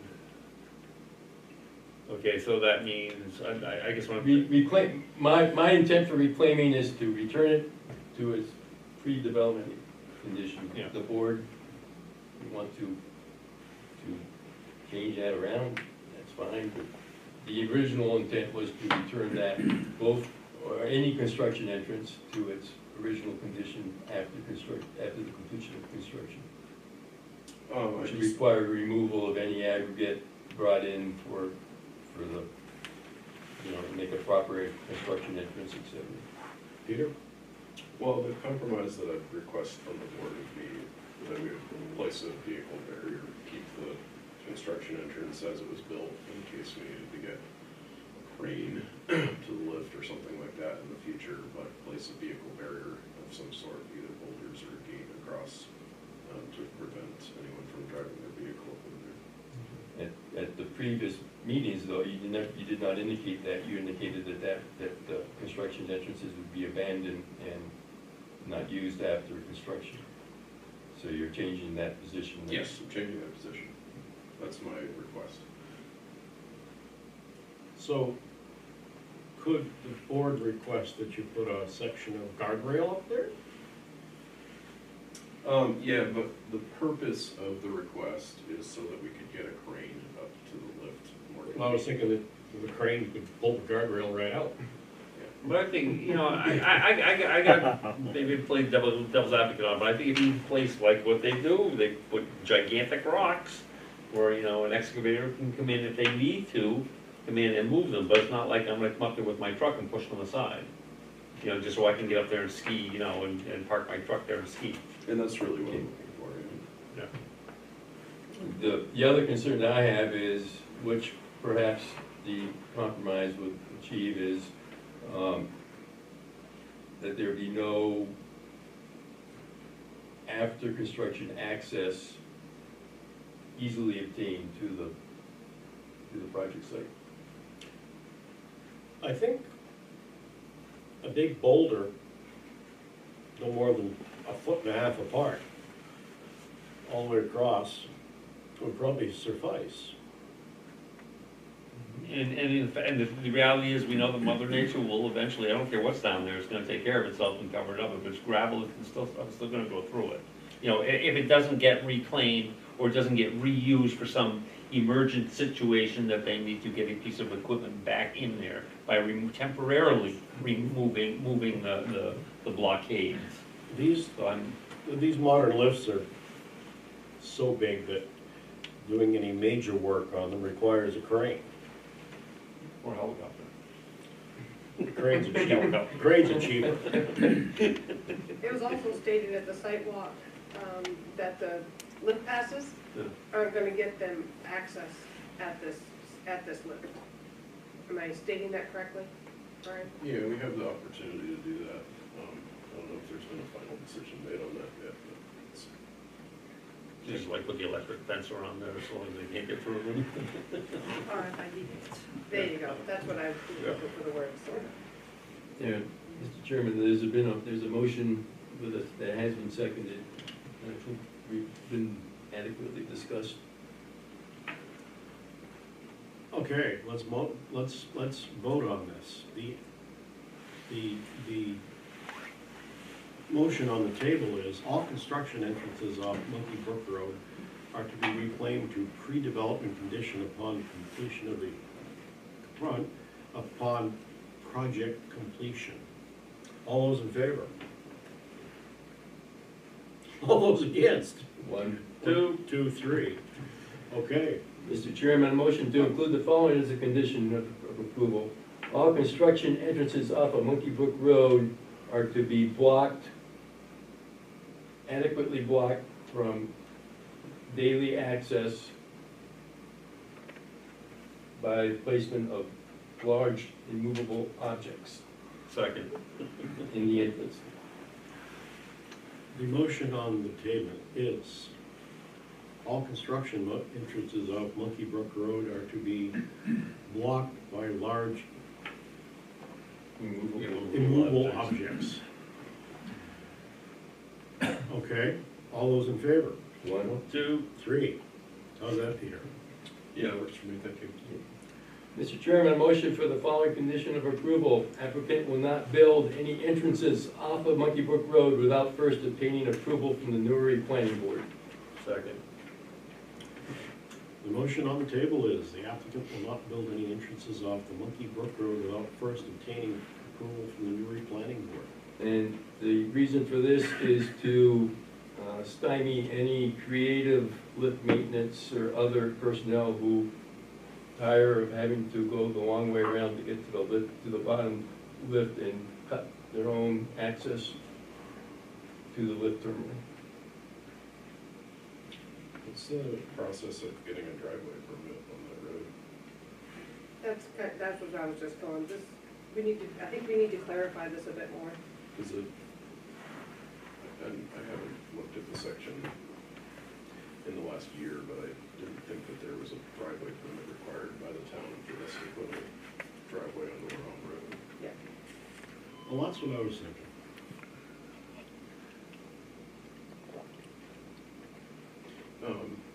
So one of my big cautions of this is that it is not tied directly to the permit, to this permit. It's that we are forever not going to be able to put a driveway on our road in any segment of the road without approval from the board. So I'm I'm not exactly sure what, I guess I understand what the intent is, but I think it reaches far beyond the intent, and so I'm opposed to it. The applicant was specifically asked earlier in the review process whether or not ambulance and emergency vehicle access to the base terminal would be required, and the applicant's response to that was no, that they, and provided a ski patrol memo as to how they would plan to extradite any emergency situations from that terminal. And that was discussed tonight too. when we were And down also in previous discussions on this, there was talk about pedestrian access along Monkey Brook Road, which the applicant is very much opposed to.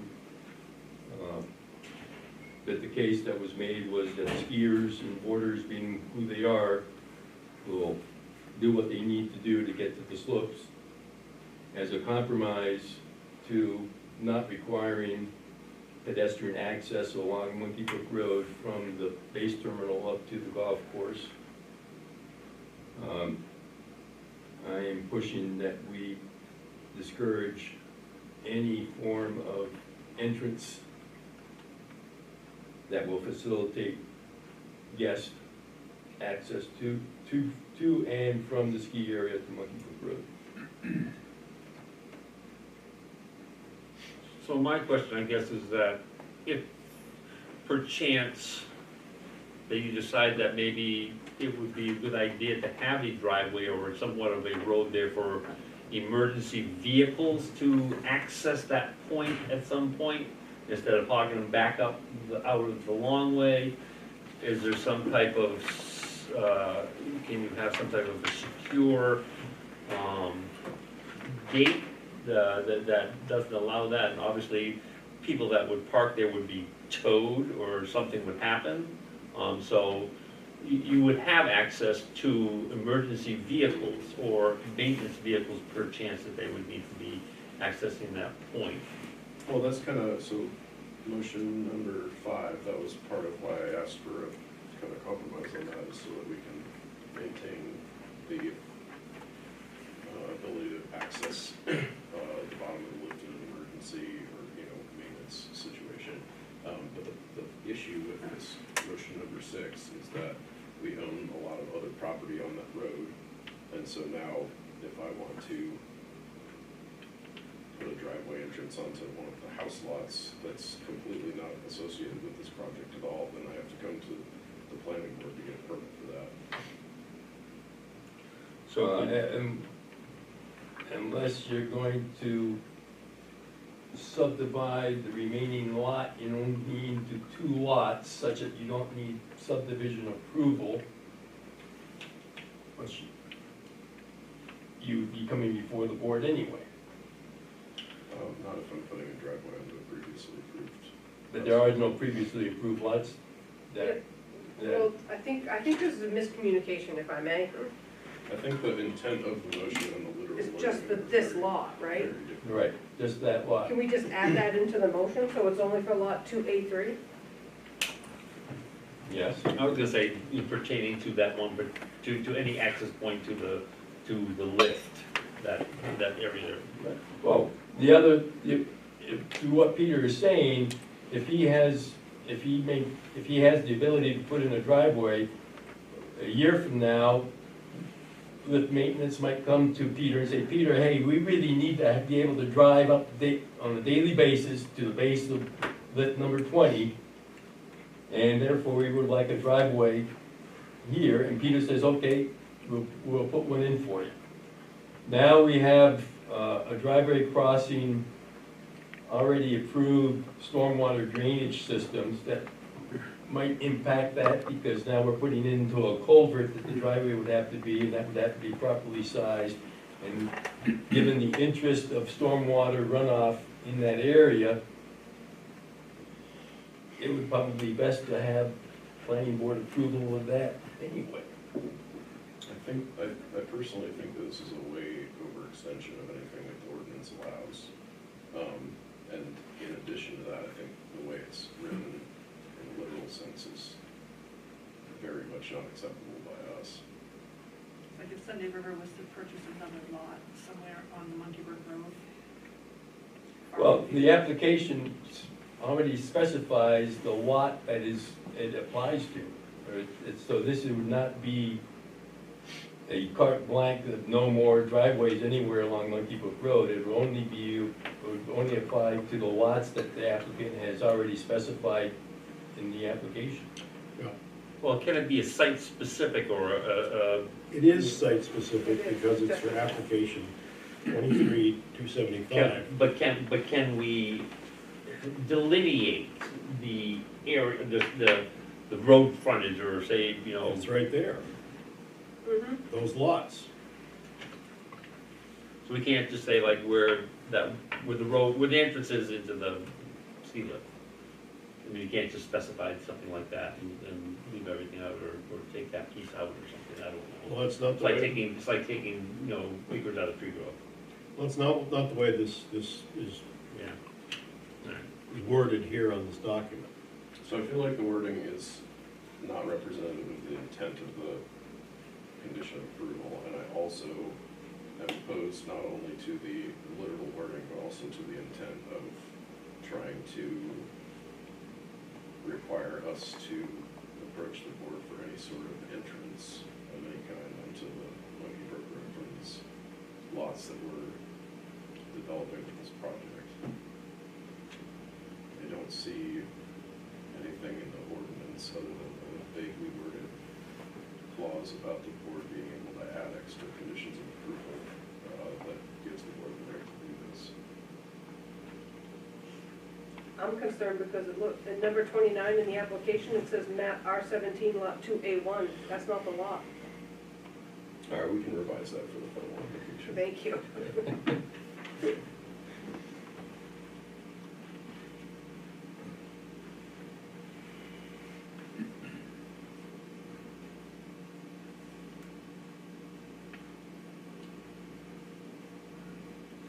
So then theoretically, if we approve this number 6,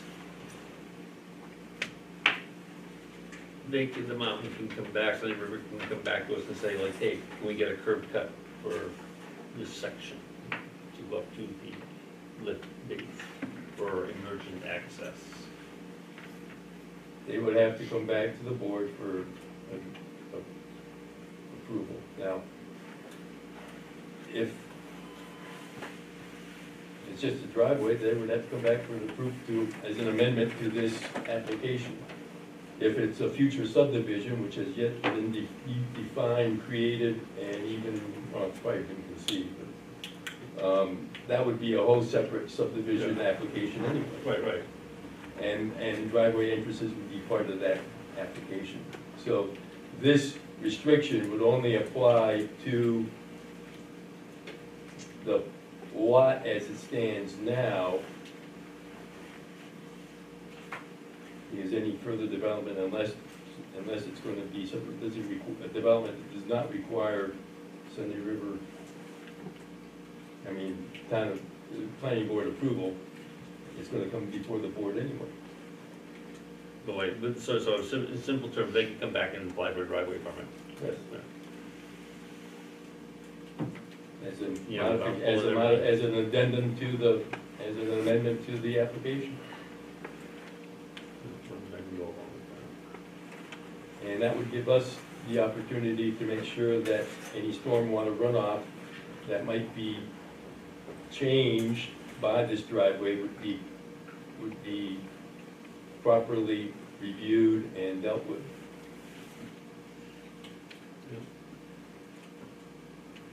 The motion on the floor is, the applicant will not build any entrances off the Monkey Brook Road without first obtaining approval from the Newry Planning Board. All those in favor? 1, 2. All those opposed? 3. Motion passed. Mr. Chairman, motion to include the following as a condition of approval. Erosion control details will be included on the final construction plan, and erosion control narrative will be included in the project specifications to be provided to the construction contractor. I'll second that. This is was also a condition of approval in the previous application of 23-276. It reinforces what is already in the, or should be in the DEP permit when it's approved. Should the board grant the waiver for DEP approval, and we would not have the chance to verify that that was in the DEP approval, so that this would cover that situation as well.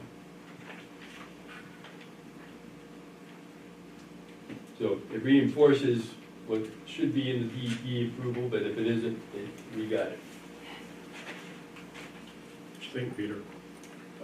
We accepted this without any contest on the last one. The motion on the table is erosion control details will be included on the final construction plans, and the erosion control narrative will be included in the project specifications to be provided to the construction contractor. All those in favor? 1, 2, 3. 8. Mr. Chairman, a motion to include the following as a condition of approval. Applicant shall retain the design engineer or other qualified professional engineer to oversee the construction of the stormwater best management practices. I'll second that. This was, again, a requirement in the previous application, and it ensures that the applicant will maintain a qualified engineer on staff, especially since in this case, that engineer is also inspecting the applicant's inspector for the project. Run that last line by me again. If you look at, No, just the last line. The last, what did you say, what did you last say? that the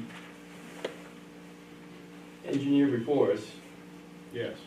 is also the applicant's inspector for erosion control on the job, as per the erosion control notes on drawing number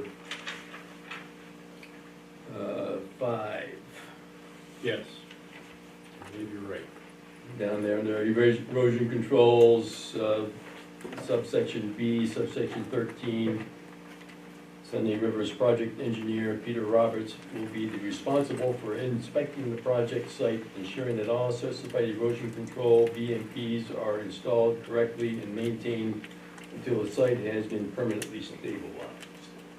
So this condition of approval just ensures that Mr. Roberts, or someone of equal qualifications, will be around to make sure that the BMPs are carried out. Thoughts, Peter? This is copy and paste out of the DEP conditions of approval, so it's already going to be applied to the project. Okay.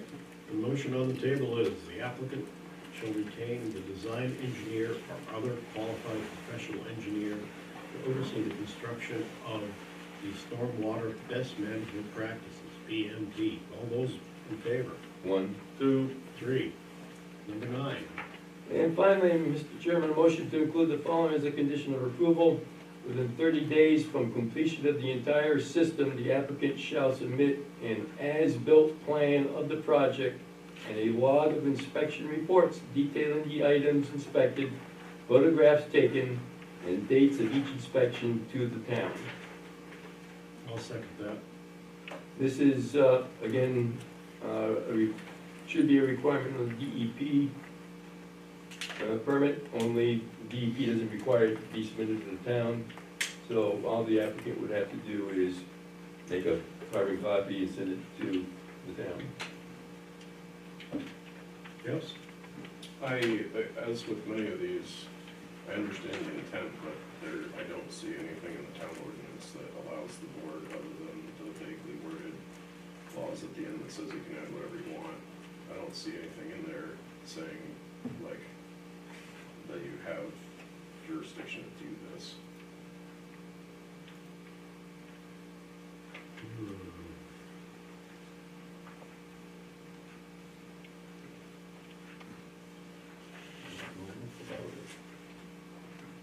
Thoughts on that, Ted? We Do we have anything to stand on?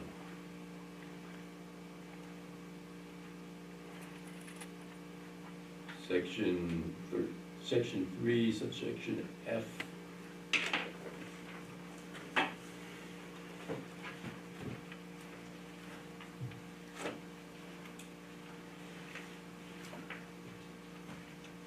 F-15, Actually, 14. okay. Any other term or condition of approval necessary to fulfill the purposes of this ordinance? Also, Act 8, professional inspection and maintenance. Okay, the planning board may, in approving applications, attach such conditions of approval in addition to those required elsewhere in this ordinance, that it finds necessary to further the purposes of this ordinance. Such conditions of approval may include, but are not limited to, specifications for. And we get down to 14. We went to 8 first. 8, professional inspection and maintenance. Is that it? And 14. And what? 14. And 14, any other item or condition of approval necessary to fulfill the purposes of this ordinance. Boy, that's a broad pen. That's the one I get hung up on, is that a lot of these conditions of approval only stand on this one sentence in the ordinance. And so I feel like this requirement for an as-built survey is basically also in that same territory, where there's nothing else in the ordinance that says anything about me submitting you an as-built survey. There's just this one line that says any other term or condition of approval necessary to fulfill the purpose of the ordinance. But I don't see the purpose of the ordinance applying to this, because there's nothing that I see in there.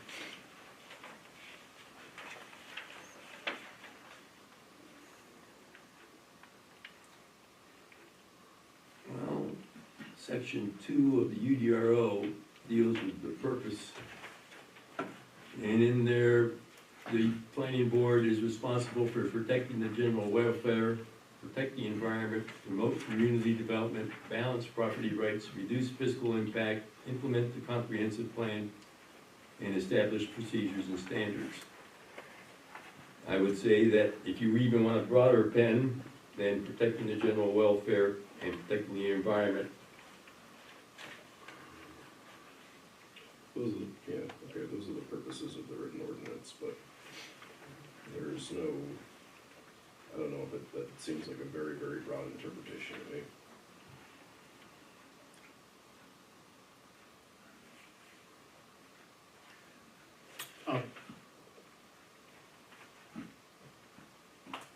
Does the state require similar language, or does the state have similar The language? DEP permit should, but the applicant is asking us to give final approval to their application prior to the board being able to see the DEP permit. So this ensures that we are covered by this requirement. Now, if the applicant is willing to let us hold off on our final approval until they have main DEP permit in hand, and we have a chance, and our consultant has a chance to review it, then this might be a viewpoint. But I'm trying to protect the town's interest here, and should we, as the board, approve the waiver requested by the applicant, this will protect the town.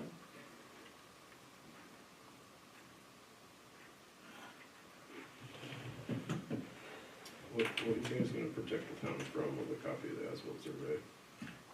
That was my next question. It will give the town the ability to ensure that the applicant complied with all the requirements of the application. And the town will be holding in escrow money for an independent inspector. And this would give us, the town, the finals, that it's done, it's over, and we can release any unused escrow funds and dismiss the independent inspector at that time.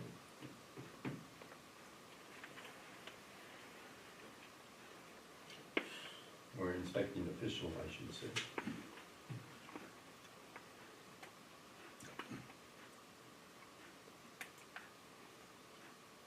So it's either one or the other, wait for the DEP approval from them, you know, till they have a copy of that. So far, you know. Well, yeah.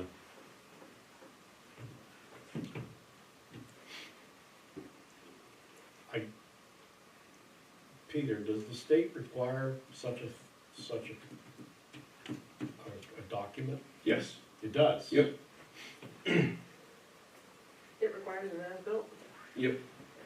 And so by just giving a copy of that to us, we can complete our file. It goes in with the application and finishes and allows us to close the file folder.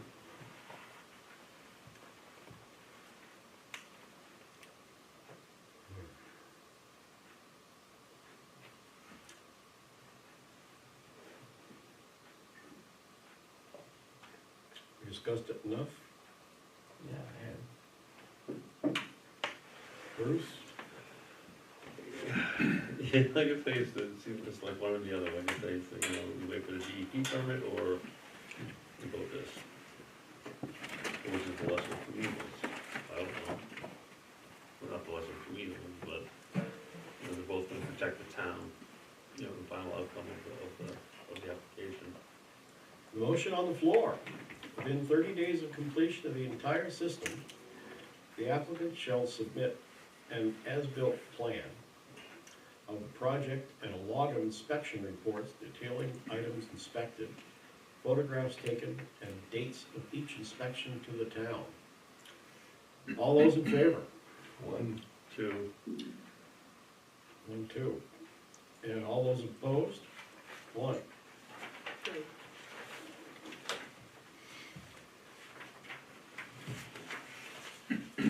What's next?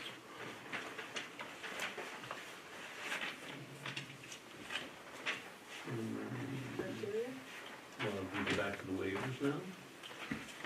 No, I think I think conditions of approval are next.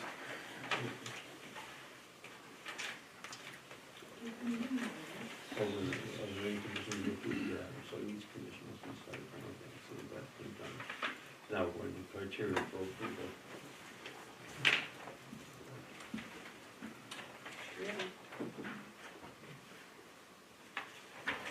So gentlemen, do you want to go through the criteria for approval tonight?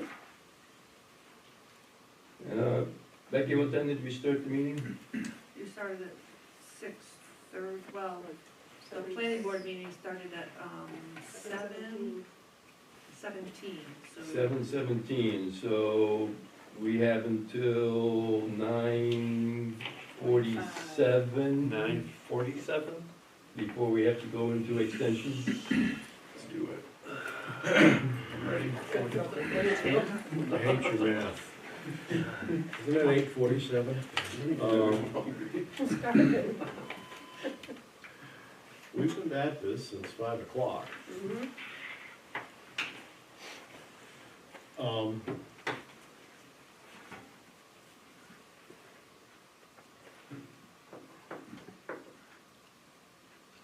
You have until 9 o'clock in just the regular, if you would have started the meeting at 6:30. Yes, but we still have, So we go another 20 minutes and then vote. So we're gonna get through each of these in 36 seconds or something? yeah, that's Is that exactly. doing those? We're gonna do that. I mean, because you already did the finding facts, that's done, even though that's after. Yeah, no, I was looking at reports and open discussion.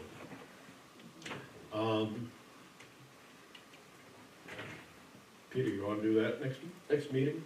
What? Criteria for approval? Oh, do I want, I'd love to get it done right now, but You'd like to get it done it's right up to now? you guys are running the meeting. He says we can go for another hour.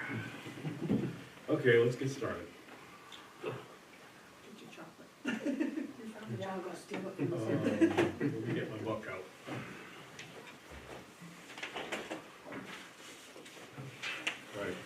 What are you doing now? I gotta go pee.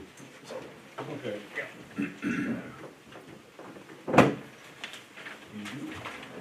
Oh, I'm sorry, what did we decide, how late are we going? You can go to 9 o'clock and vote again? Yeah. Or you don't have to technically vote until 9:47. 9:47. Go to the bathroom. We ought to have something in the book about if you start with a public hearing or Oh.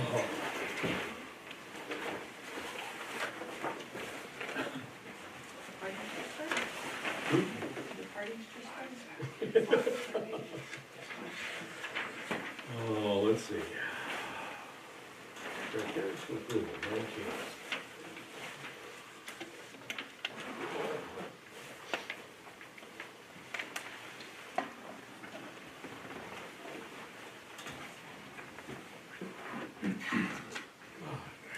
Now that you suggested it.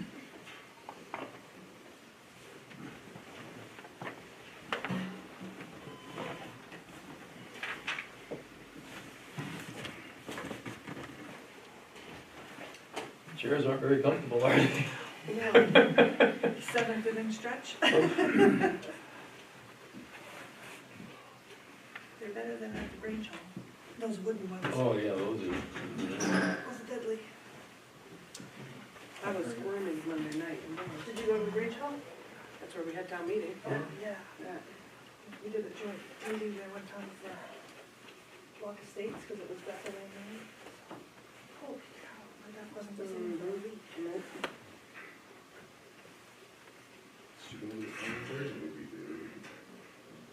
What's that?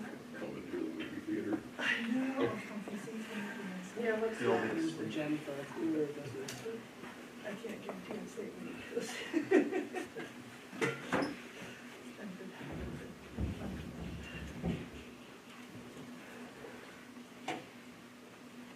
We use the gem for cooler business. I heard, yeah. Whoever came up with that idea. Well, it was either that or understand. Well, no, she got some stuff. Oh, yeah. Crescent Park. Yeah.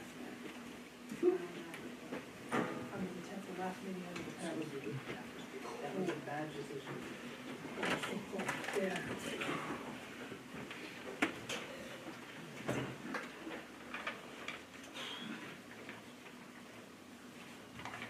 I have school came up my roots last weekend.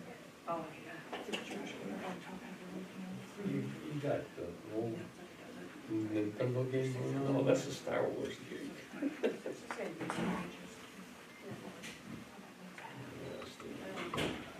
It's a nice turn off, you know, pull off smoke cigarettes. That's what I mean. Yeah. Push your volume button, and then tap the phone, Mosquito or black flies? Black flies. and then you can tap it till it gets to One of vibrate. my houses is like 1,400 feet. Oh my God. Well, I have vibrate, I mean, Right now, Those two guys are all over me from our. It's silent. right, but go ahead and put the volume up. Oh, yeah. I was gonna stick one.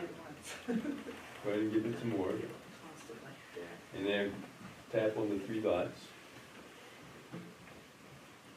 And you should have a vibrate somewhere in there, or to put it on not disturb. technology beyond my comprehension.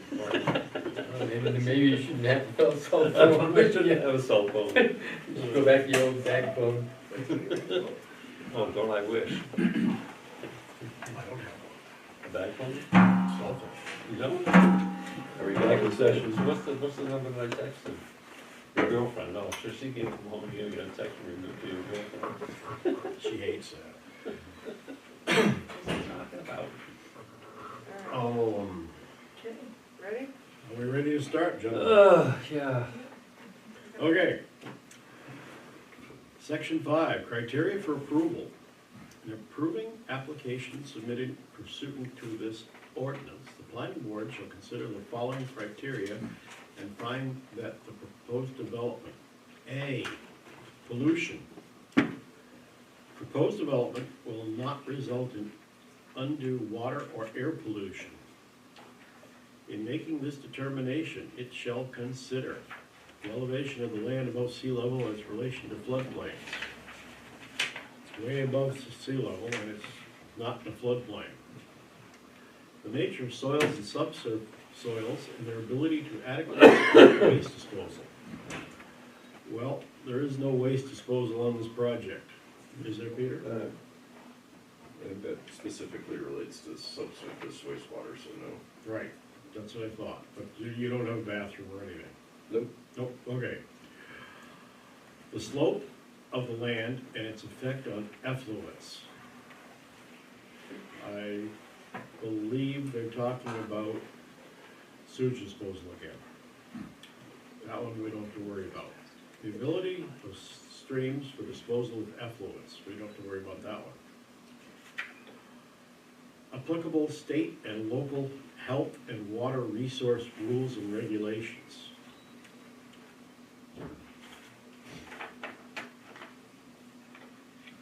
Thoughts, gentlemen, on that last line?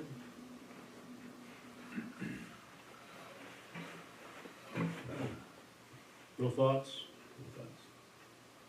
He's shaking his head. Means what? Oh, I'm reading left to right and right to left. Okay. I don't mind doing left-handed people. Didn't see your lips moving.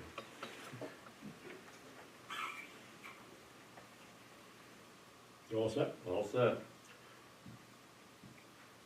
Okay.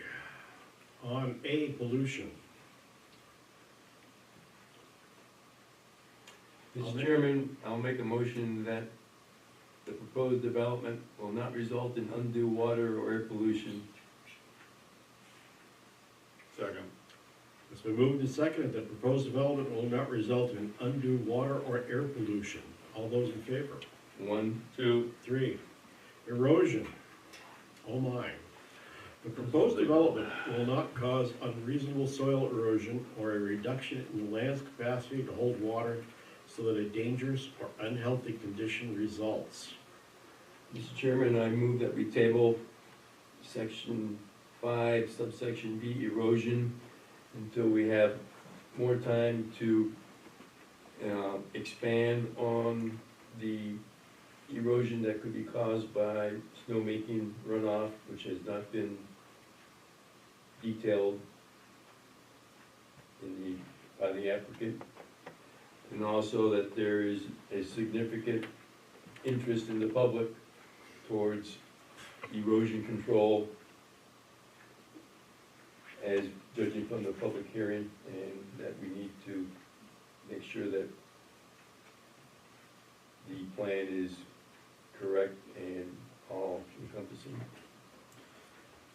I agree, I would second that. It's been moved and seconded that we table B, erosion, until we can look at it in more depth. Is that the, Correct. all those in favor? 1, 2. 3. Can I, just curious, so it's being tabled, what information is still needed from me on this? As the applicant, you should be able to reaffirm to the board that the project will not cause any adverse erosion. And I believe that you yourself had said that snowmaking runoff has not been considered previously, and therefore. So I'm trying to get really specific here. You want a statement about erosion as it relates to snowmaking runoff? No, I'm saying that there was a significant concern voiced by the public at the public hearing concerning erosion, and therefore I would like to give the opportunity to you, the applicant, to address those concerns, as well as for the board to review those concerns. Okay, so you're, excuse me, so you're looking for responses to the comments from the public hearing? I am looking for reassurance from the applicant that the erosion controls are going to be adequate and will satisfy all the concerns that were brought up by the public. Okay. Excuse public. Okay, so it's, I'm trying to get my story straight. It's tabled and the board, before they open it back up for discussion, wants more information from me to explain how we're going to address the issues that were brought up by the public in the public hearing. Erosion, storm runoff, all that stuff. In addition, there was one public comment made by the representative of the Mahoosic Glen HOA that they were retaining the public, their own private consultant, and that they would like to have time to be able to review the stormwater runoff and the erosion control as proposed by the application. So this would also, by tabling this, would also give the Mahoosic Glen HOA an opportunity to get their consultant and have it reviewed. It would also give the board time to review with our consultant and expand upon the concern voiced at the public hearing concerning erosion control.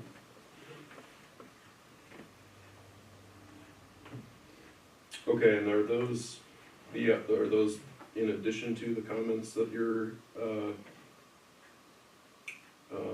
consultant already made? Part of the reason that I had wanted to discuss this before it got tabled was just to address the comments that were made by your consultant. So is it going back to the consultant for a second review before I have a chance to respond to his comments, or are we gonna? If you get your responses in quickly, before we can get them to the consultant to review before we meet again in 2 weeks. Okay, so we're not gonna discuss them here, I'm just gonna respond directly to the consultant. To the board, It's actually 3 weeks, Deb. 3 weeks. Thank you, Rick.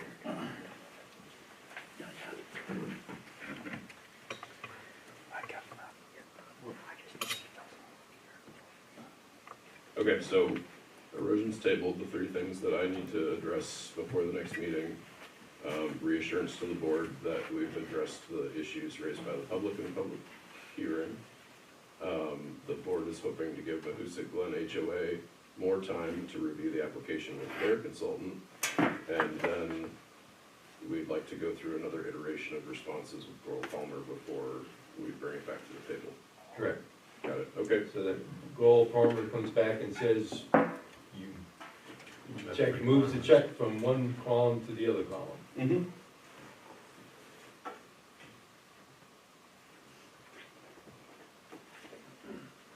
On to the next one, gentlemen. Yes. C, traffic. The proposed development will not cause unreasonable highway or public road congestion or unsafe conditions with respect to the use of highways or public roads existing or proposed. If the proposed development requires driveways or entrances onto a state or state aid road, Route 2, Route 26, Sunday River Road to the Skiway Road, the Maine Department of Transportation has provided documentation indicating that driveways or entrances conform to Title 23, Section 704, and any rules adopted under that section. If the proposed development requires driveways or entrances onto a town road, the town has approved the driveway or entrance and confirmed that it conforms to town requirements for driveways.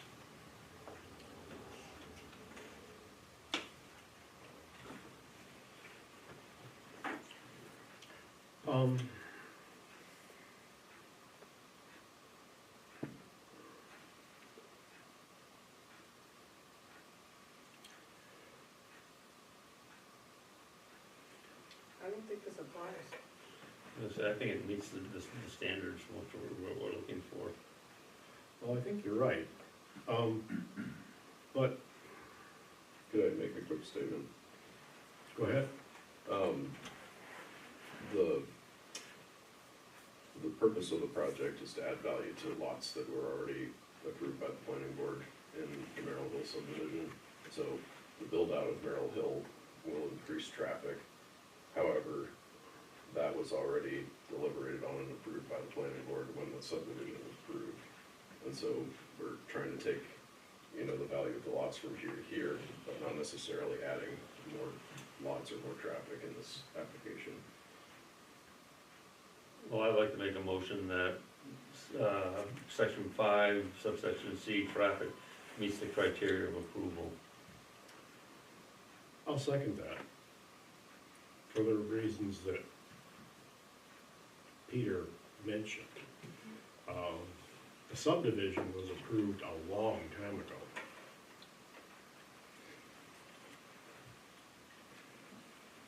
And this is not adding another subdivision, it's just building out the subdivision that was approved. And we do have a traffic study coming up in the future, so, you know. Yeah, we do have that traffic study coming up in the future.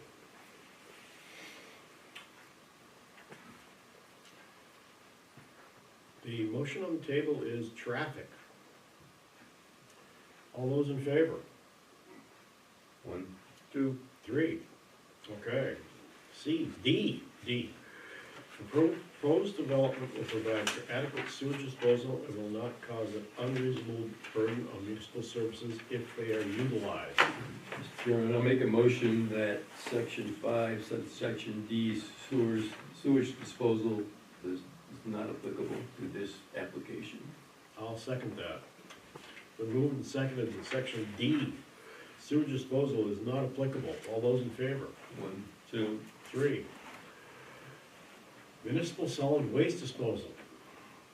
The proposed development will not cause unreasonable burden on the town's ability to dispose of solid waste if the town's services are utilized. Town disposal for construction and demolition debris is not allowed except under section 13-R, page 65. Mr. Chairman, I'd like to make a motion that section 5, subsection E, municipal solid waste disposal is not applicable. I will second that. Peter, you're familiar with section 13, subsection R, refuge disposal, when it comes to construction in the UDRO? Yeah, we can take a look at it if you want.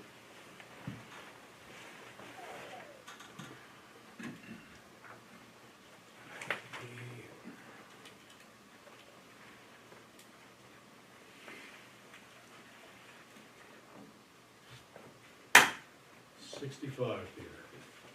Got it.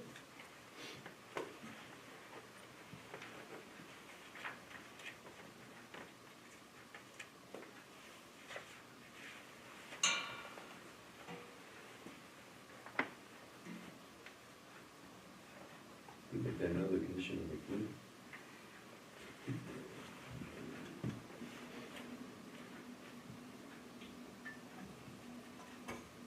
So specifically, what are we looking at here? Do you, in your drawings, have instructions to your contractor as to refuge disposal? No, the contractor usually hires their own private disposal company to send them a roll-off container. Right, but your drawings, which they have to abide by, doesn't address the issue, correct? No. Would it be too much to ask that you add that to your drawings as for the contractor to abide by the town ordinance for refuge disposal at construction debris? Yeah, do you want it to say abide by the ordinance or specifically say that they can't utilize the town's waste disposal system? I would prefer a much more encompassing one that they abide by section 13, subsection R of the UDRO when it comes to refuge disposal, as well as any other applicable ordinance, which I believe we have one, or is that not applied? That's only the That's for building permit. permits, okay. I don't have an issue with that. Yeah, that would be just slide that into your notes.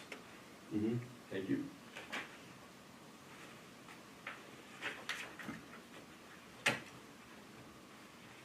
Motion on the floor, gentlemen. Municipal solid waste disposal. All those in favor? 1, 2, 3. F, aesthetic, cultural, and natural values. The proposed development will not have an undue adverse effect on the scenic or natural beauty of the area, aesthetics, historic sites, significant wildlife habitat identified by the Department of Inland Fisheries and Wildlife or the town, or rare and irreplaceable natural areas, or any public rights for physical or visual access to the shoreline. Well, there's certainly not any shoreline up there.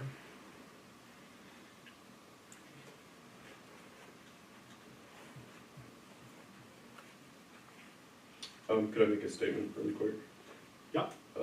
Part of the DEP approval process is notification of the Maine Natural Areas Program, the Fisheries and Wildlife, and the Historic Preservation Commission. And they replied that they don't have any objections to the project. Don't have any spotted tree toads up there. I know of.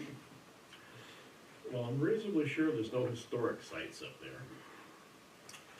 Yes, I don't think there's any significant wildlife habitat up there on that side of the hill. So we've got some short-legged, on one side, goats. You said the height of the towers is around roughly 35 feet. Yeah, I mean, I can pull up the profile and look, but usually those fixed script towers aren't super tall. So it should be, they should blend in with the height of the trees. I would hope so, yeah.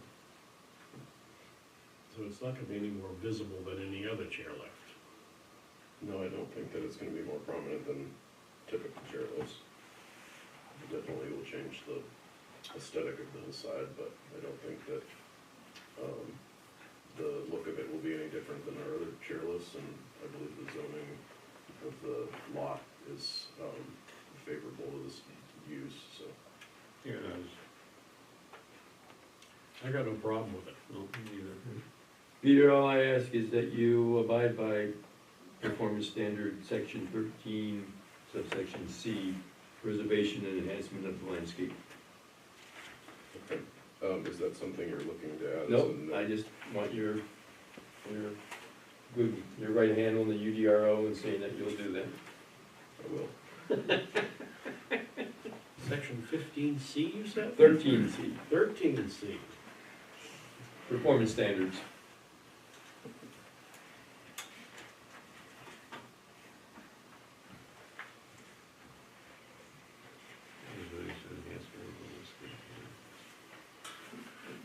And, yeah, primarily minimize removal of existing vegetation, etc. Has already been stated elsewhere. You have a motion on the table, correct? I don't think so. No, I don't think so. Nobody's actually made a motion yet, Rich just read the, All right. I would like to make a motion under section 5, subsection F, aesthetic, cultural, and natural values, that criteria has been met. I'll second that. All those in favor? 1, 2, 3. Okay. G, financial and technical capacity. The applicant has adequate financial and technical capacity to meet the standards of this ordinance. We have a letter stating that you can afford it, and you are the technical capacity? Peter? Yes, I think the purpose is to make sure that the developer has the technical expertise to do this. I've done several similar chairlift projects. That's what I thought.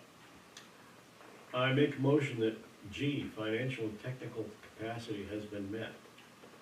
I'll second. Been moved and seconded that G, financial and technical capacity has been met. All those in favor? 1, 2, 3. H, sufficient water. The proposed development has sufficient water available for its reasonably foreseeable needs. Mr. Chairman, I'll make a motion that section 5, subsection H, sufficient water is not applicable to this application. I'll second.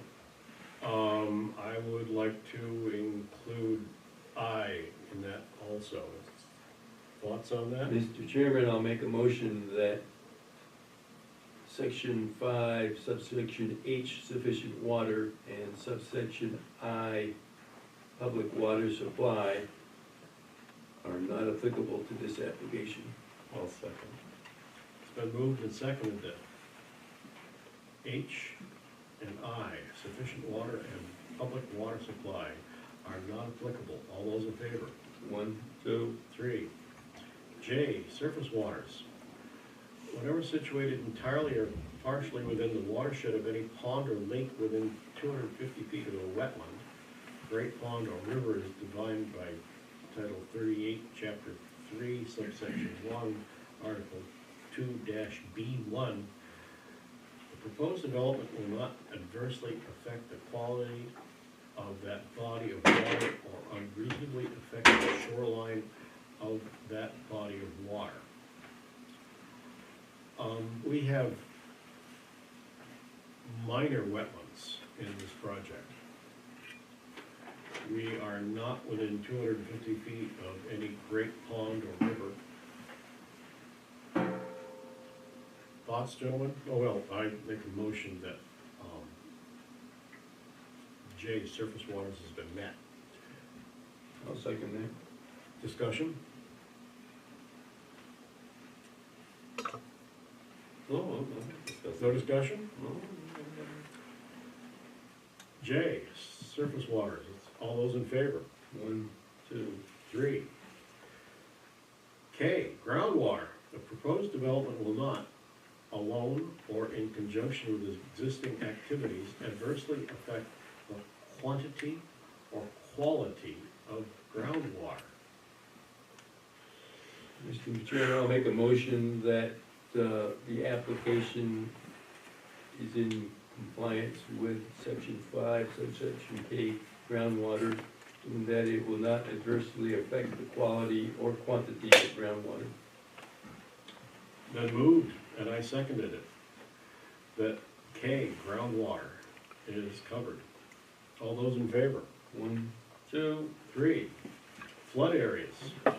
Based on Federal Emergency Management Agency's flood boundary and floodway maps and flood insurance rates maps, and information provided by the applicant when this development is in a flood-prone area. If the development or any part of it is in such an area, the developer shall determine the 100-year flood elevation and flood hazard boundaries within the development. The proposed development must include a condition of a plan approval requiring that principal structures in the development be constructed with the lowest floor, including the basement, at least 1 foot above the 100-year flood elevation. I make a motion that L, flood areas, is not applicable to this. I'll second. Been moved and seconded that L, flood areas, is not applicable. All those in favor? 1, 2, 3. M, freshwater wetlands. All freshwater wetlands within the proposed development have been identified on any map submitted as part of the application, regardless of the size of the wetlands. Any mapping of freshwater wetlands may be done with the help of local soil and water conservation district.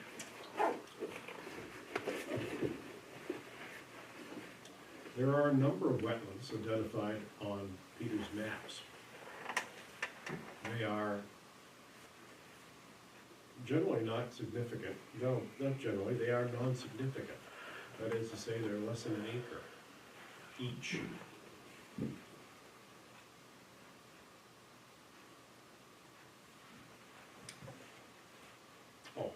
I make a motion that M, freshwater wetlands, has been met.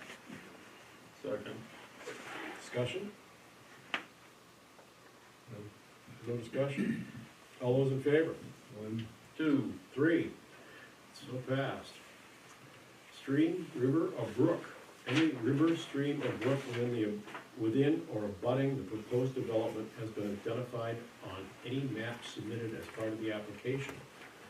For the purposes of this section, river, stream, or brook has the same meaning as in Title 38, Section 480-B, subsection 9.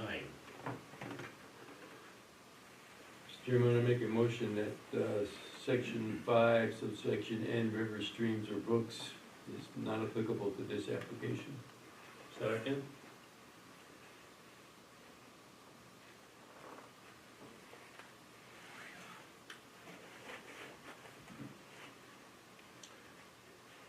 N, river, stream, or brook. All those in favor? 1, 2. 3, good. Stormwater, oh my. O, stormwater. The proposed development will provide for adequate stormwater management.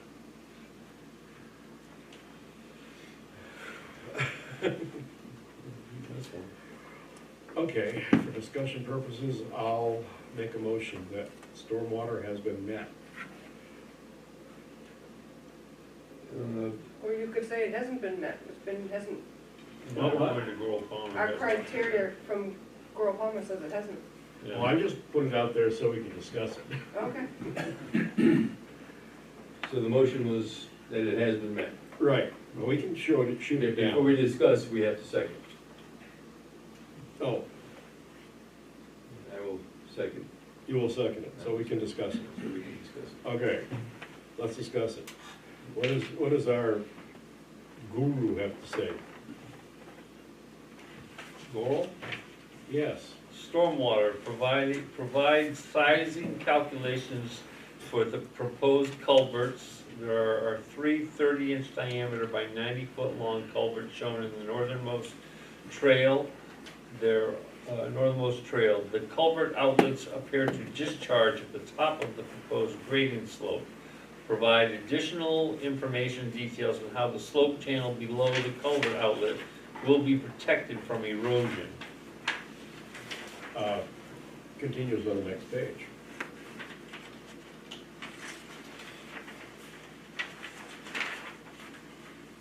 C, there is a 24-inch diameter by 60-foot long culvert near the intersection of the 2 southernmost trails that appears to convey drainage from a new ditch. The existing drainage channel that crosses the southernmost trail does not appear to be culverted and appears to be diverted into the new ditch. On the downstream end, a new channel should be excavated to safely direct drainage back to the natural drainage channel. Conformity with the local ordinances plans, the applicant has requested a waiver from the state. We don't need to. No, that's all right, no, all right, I'm stopping right there. You guys don't wanna talk about that one this morning? Well, I was joking, sorry. We'll get to it. Chapter 9, no humor allowed. Delirious humor.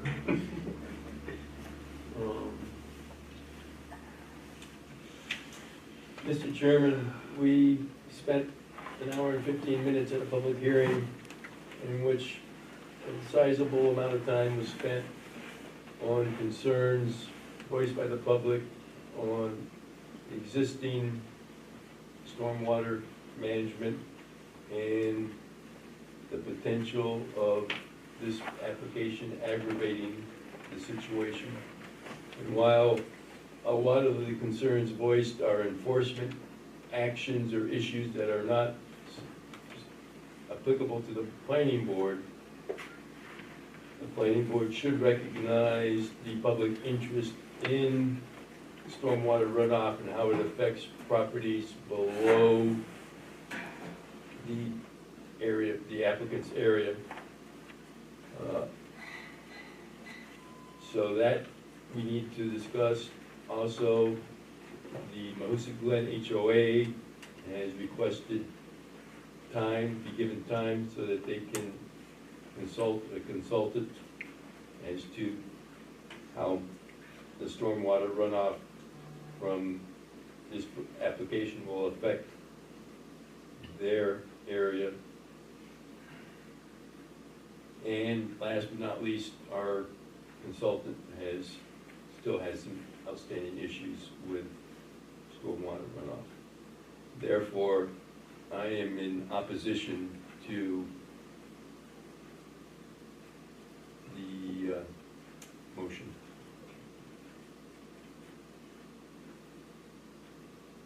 Has it been moved and seconded yet? Yes. It has. Yes. Yes, Okay. moved, and I second. It's been moved and seconded that the stormwater portion of this ordinance has been met. All those in favor? All those opposed? 1, 2, 3. Okay, gentlemen, we have Sean. Mr. Chairman, I motion that we table section 5, subsection O, stormwater, to give our consultant time to address, give the applicant time to address, and to give the Mahoosic Glen HOA time to address stormwater runoff. I'll second. Been moved and seconded that we table this until we have further. To our next meeting, which is in the first Wednesday of June. All those in favor? 1, 2, 3. June 7th. Okay, let's see. P, spaghetti lots prohibited. If any lots in the proposed development have shore frontage on a river, stream, or brook, as features defined in Title 38, Section 480B, none of the lots created within the development have a lot depth to shore frontage ratio greater than 5 to 1.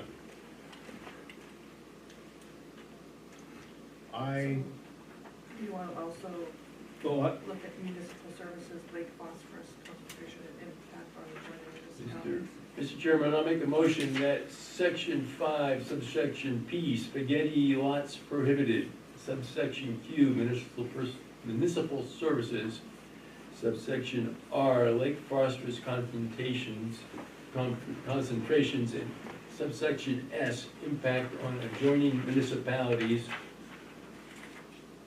how about T? and T, land subject to liquidation harvesting. Well, I'll take that back on T.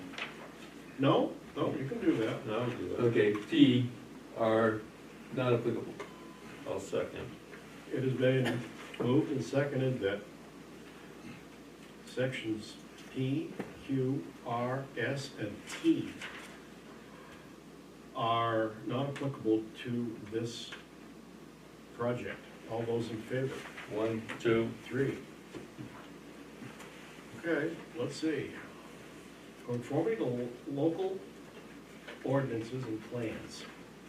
The proposed development conforms to a duly adopted subdivision regulation or ordinance, comprehensive plan, development plan, or land use plan, if any.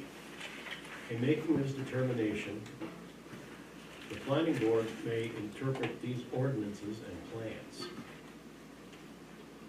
Mr. Chairman, I move that we table section 5, subsection U, conformity with local ordinances and plans, until we have approved or disapproved section 5, subsection V, erosion, and section 5, subsection O, stormwater. I'll second that. It's been moved and seconded that we table section U, conformity with local ordinances and plans, until we have further information on Erosion and stormwater. erosion and stormwater. All those in favor? 1, 2, 3. Good. We did it in 36 seconds each, Peter? Thank you for humoring me. I think it's really helpful to just know what I need to bring in next time. that's fair. Could I run through this really quick? So the Secretary of State certificate needs to be bound in the application. The lot number is still wrong in the application. Erosion was tabled. I need to make responses to comments that were addressing the issues raised in the public hearing. And then responses to Goral Palmer. I need to add a note regarding solid waste. And then stormwater's been tabled for the same reasons as erosion. Pretty much it. And then I also need to add the criteria for approval. I mean, just a general, things like your letter giving you agency and all that, that all should be bound right in the application as an enclosure, not just the Secretary of State letter. All those things that you've already submitted loosely, I think for convenience purposes and for ease of filing, if you were to just add them as an enclosure to your application and bind them in there, they will stay together in proper order. So all the supporting documents in chronological order bound to the back of the application. Yeah, I think that's, Okay. would be a more professional application.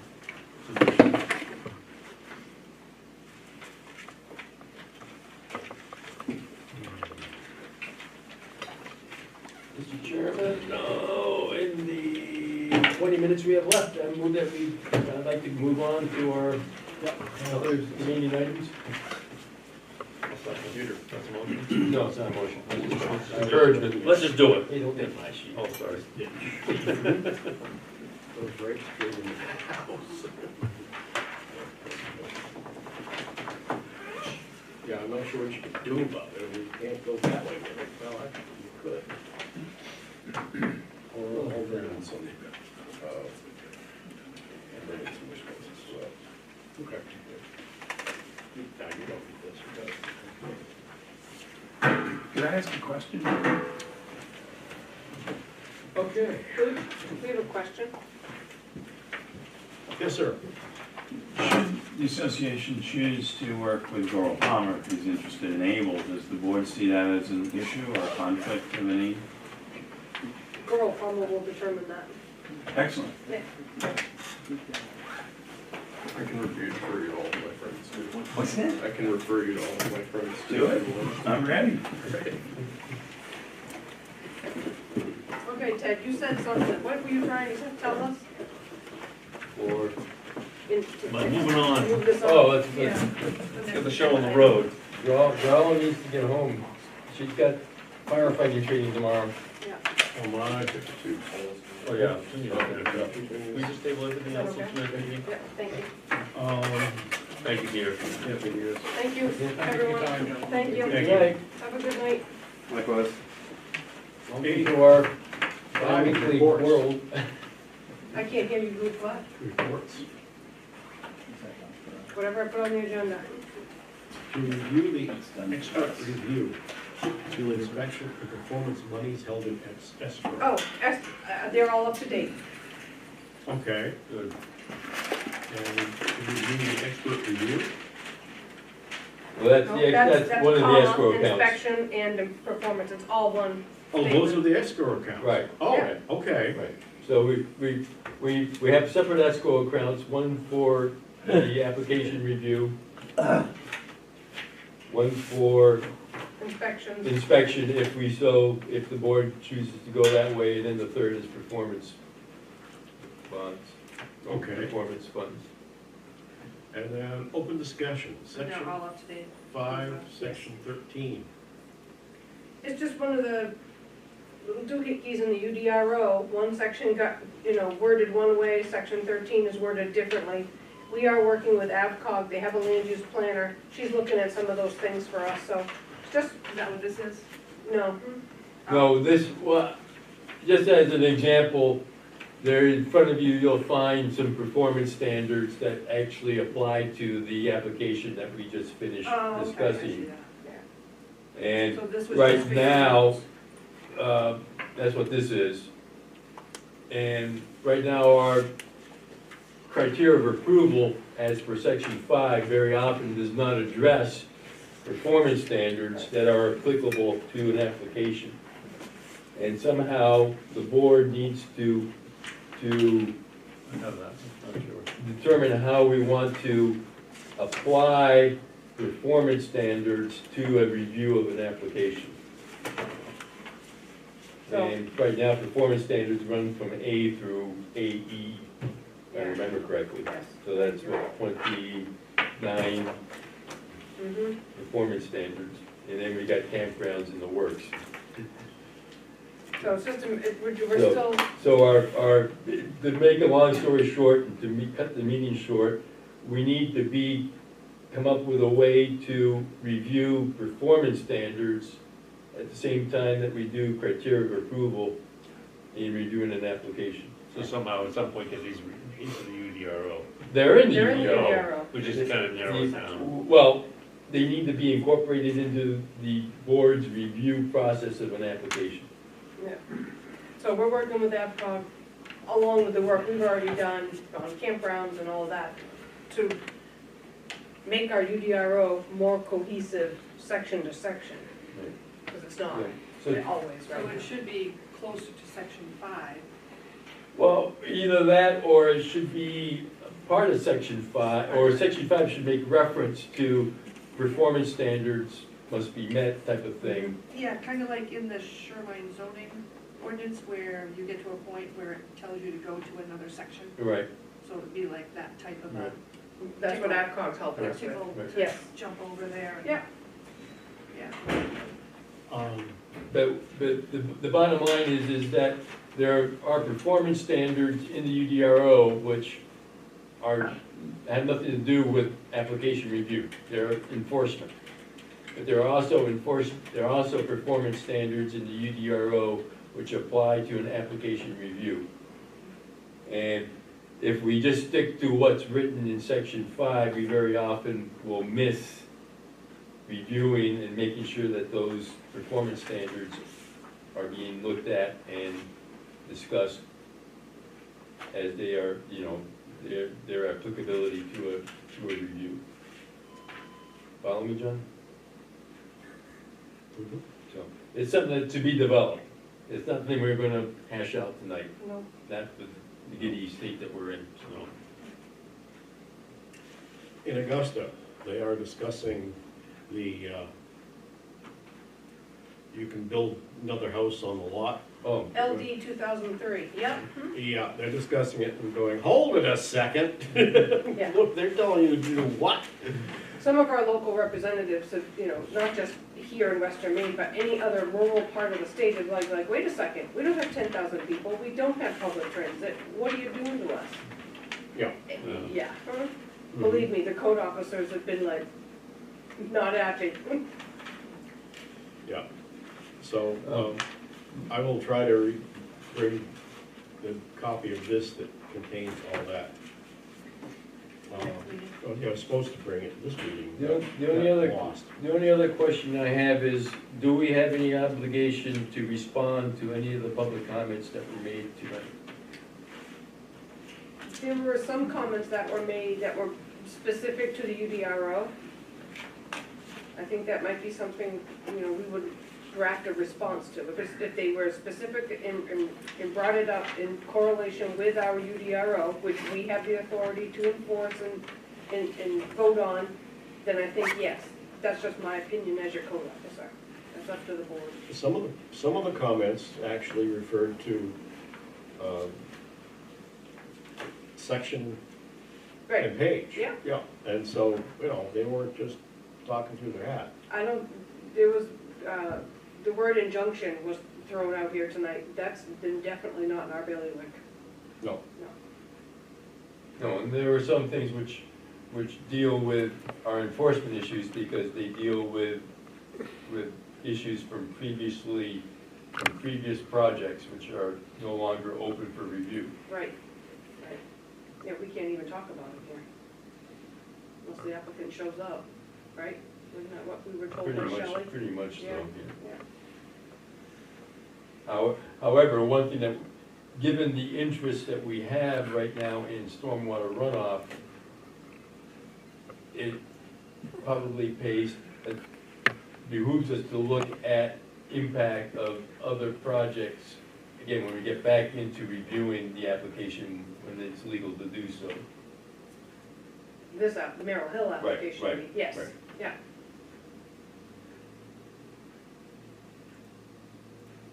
Yes, I mean, I hope you didn't take offense to my question, because No, I didn't. it really was. I hope- just a I I hope Yeah. you didn't take offense to that, but But I mean, Too but, late you know, for this. but I to me, just- it's like putting a bug in his ear saying, look, you know, maybe you ought to think about the future. I wanted you to know? cross the I and Yeah. dot the I and cross the T, and what could have been deemed inappropriate by some people. Yeah. So I wanted the board to address that. No, I take no offense at all. I take no offense. Other than kicking you under the table. But, I make a motion that we adjourn, I'll second. or is there more business to discuss? No, I don't think there's any more business to discuss. The next meeting is June 7th. June June 7th at 6:30. Yep. All those in favor of adjourning? 1, 2. 3, and it's adjourned. Oh, thank you. Thank you.